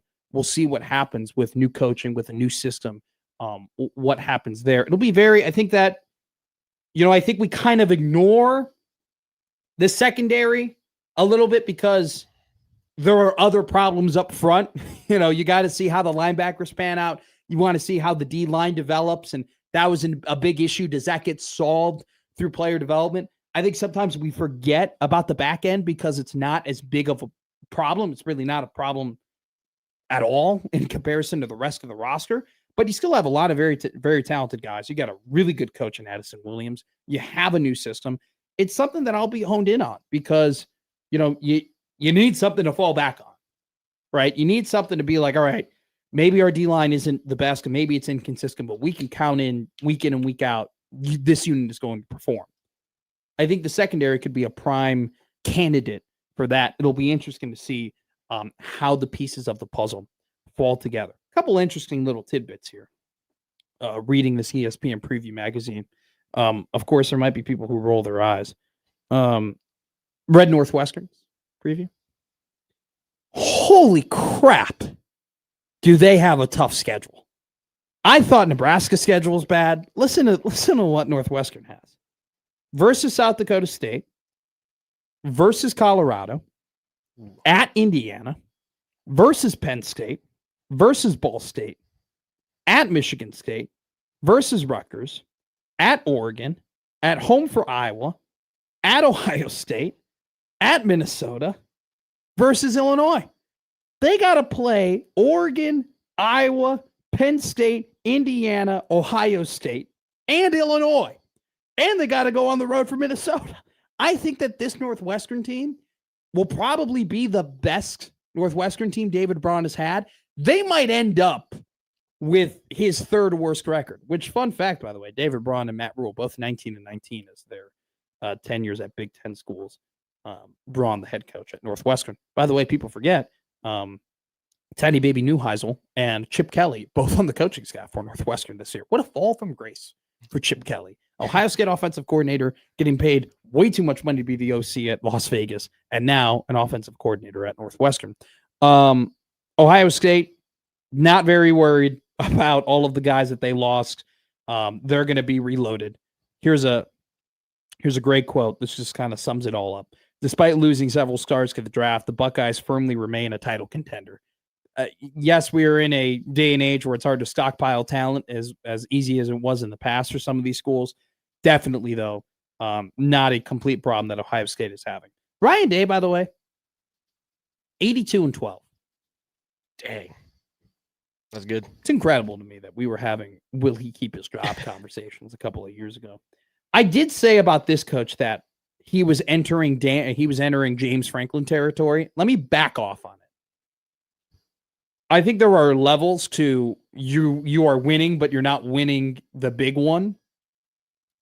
Dan Lanning, if Oregon does not win this year, will enter the Ryan Day discussion. And then after the Ryan Day discussion, you might enter the James Franklin discussion if it continues not to perform to what they're putting into this roster. I will say this right now. Oregon is going to be very highly ranked to begin the season, maybe a top 3 team. They got dogs on both sides of the ball, and a guy in Dante Moore who, in my opinion, should be the favorite to be the number one overall draft pick in the NFL. I understand the name brand is great and him being a Longhorn is awesome, but I think Dante Moore, to me, should be the runner that he could have been the number one overall pick this year. Like, we never had that discussion because he pulled out and, he made the decision to go back to Oregon, which I think was a very good decision for him. But to me, I if I were to pick a guy that I think is the front runner to be in the number one overall pick in a loaded 2027 NFL draft, I'd pick Dante Moore. Illinois has lost a lot. We're going off of, though, Brett Bielema. I think about this with Illinois, and I got to do a little bit more on Iowa, but I really think this more about Illinois probably than any other opponent. Obviously, that game being on the road is something that perks people's ears up. Now, they did win in Champaign a couple of years ago. I think you're more afraid of the program that Brett Bielema has built and not necessarily the players. I think you're just more threatened at the fact that no other coach has been able to have back-to-back 9-win seasons at Illinois before Brett Bielema did it in the last 2 years, which included bowl game wins over SEC teams. I think you're just more afraid of what Bielema is and what they've been able to do over the last couple of years, opposed to the actual guys they have on the roster. Because they lost a quarterback who threw for 7,000 yards in his Big Ten career. They lost one of the more underrated draft prospects in the NFL, and Gabe Jackas. Like, they lost some dudes, especially up front. They kept their secondary together. They got a new defensive coordinator. Let's see. Let's see with Illinois. I'm very interested in how Illinois, like, if Illinois goes ahead and wins another 9 games this year after all they lost throughout the entirety of the roster, I think that's when you get a little afraid of them. That's when I'm like, if they're able to win another 9 games this season after losing the dudes that they lost, that's when, if you're a power program, you got to start thinking, all right, are we a fit for Brett Bielema? Are we a fit for that guy? Because if he's able to do that with Illinois football, whew, my goodness. I'll be reading this ESPN preview magazine. We're just going to do this all week, baby. Just more and more teams are finding out until the more detailed versions come out. But I'm ready. I'm ready for it to be football season. But it's College World Series season. 6 of 8 teams are set as of right now. Oklahoma currently leading Kansas 12-1. So probably more than likely the Sooners will be coming to Omaha. So we will continue to talk about CWS and baseball throughout the entire week, along with other things. We have some more NCAA talk to be had with other little topics that I want to hit before we get to what to watch here on the 1620 Zone Radio Network.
Now, back to Middays with Matt on 1620 The Zone.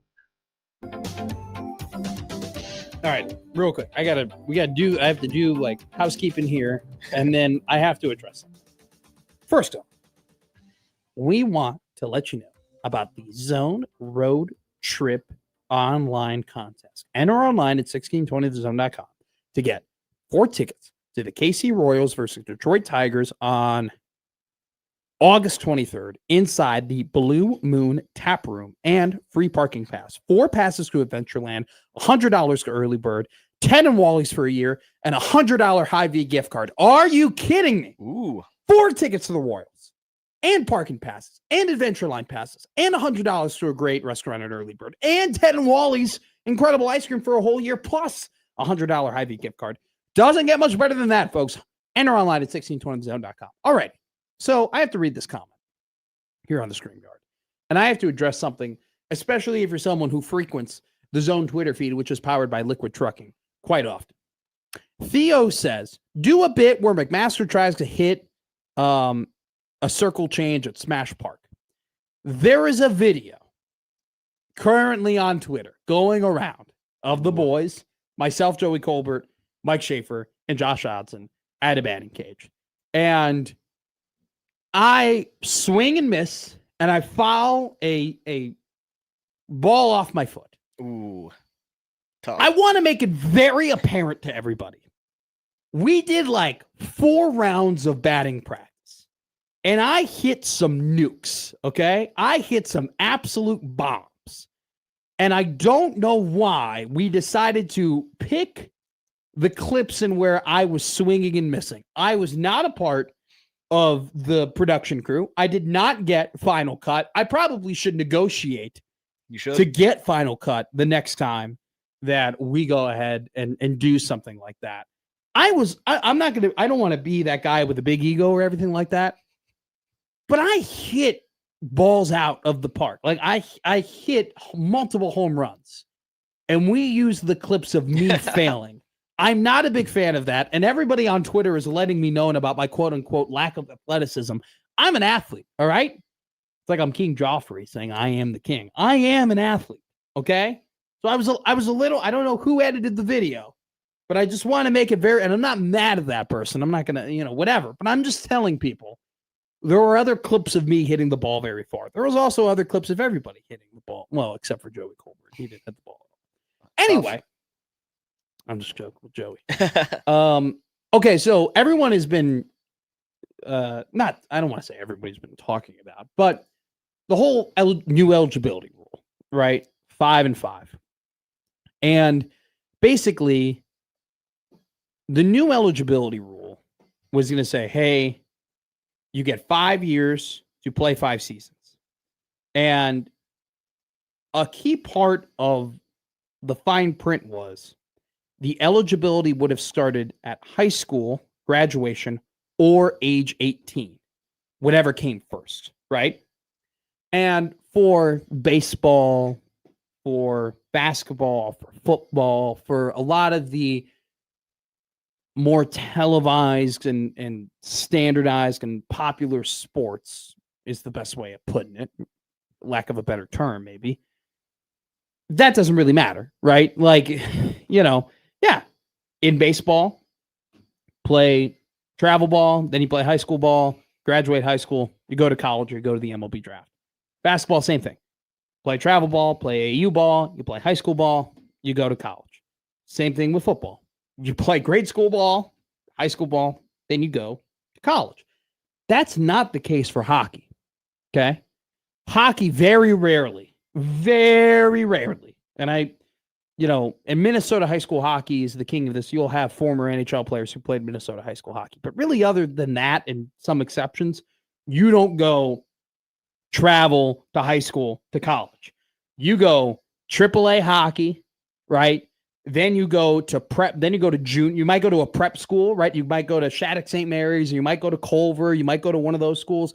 Then you'll go to juniors, and you will play juniors when you're 18, when you're 19. And then a lot of times you'll have 20, 21-year-old freshmen playing college hockey. That's kind of a staple of college hockey. And I saw a great video of Maine hockey kind of talking about, yeah, I mean, like these new eligibility rules when it starts at the age of 19 or when you graduate high school, right? That kind of messes up the timeline for hockey. That because essentially now you're given, as opposed to having 20-year-old freshmen, 21-year-old freshmen, you're having guys who now they're going through the process that has been established in hockey, and they don't have as many years of eligibility. There is an amendment now. Okay. This was from NCAA news, NCAA_PR on Twitter. The D1 cabinet modifies age-based eligibility concept. Details of concept continue to be refined ahead of anticipated vote later in June. This is from the Field of 68. They detail it perfectly. The NCAA's proposed age-based eligibility model took another step forward on Friday. A key change could have major implications moving forward. This is from the refined rules. The cabinet modified the age-based model to start a student-athlete's eligibility clock upon initial full-time enrollment in college or at the beginning of the academic year following their 19th birthday, whichever occurs earlier. So essentially now they're kind of taking away when you graduate high school to your 19th birthday, and then when you turn 19, you go ahead and you get to the next academic year, and that's when your eligibility starts. This is a big win for prep school, right? Because for players who spend an additional time in prep school before college, they can now preserve more time in eligibility. This is big for juniors in hockey, right? Now that you're doing all right, when you turn 19 and then it's your next time, the next academic year, that's when your eligibility begins. You're gaining more time to play hockey in college or to play other school or other sports that may require time in prep school. So for, when this eligibility rule came out, there were people in junior hockey and there are people, who were a little nervous of like, oh, how is this going to affect the USHL? How is this going to affect the NOL? How is this going to affect other junior hockey leagues? This kind of amendment to that, an adjustment to this now helps out those junior leagues, helps out those prep schools. Because in the old rule, when it started right when you graduate high school, that would limit your time to be eligible to play college sports if you're playing junior hockey. This adjustment, while it went under the radar, is a big deal, especially for hockey programs. So putting that out there, we want to do house cleaning. We try and cover as many college sports as possible. So that quick little adjustment there on the new eligibility rules. When you turn 19, then your next full academic year. So want to put that out there. Very interesting stuff and a good adjustment from the NCAA, because that could have been a real big problem and by the way, it still doesn't fully solve the problem, right? There still are, you still might get some limited eligibility from these players who play junior hockey. And maybe this is something that we talk about with people, more of an expert on the show. But anyway, just adding that. All right, let's do what to watch and the dog of the day coming up next.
Now back to Middays with Matt on 1620 The Zone.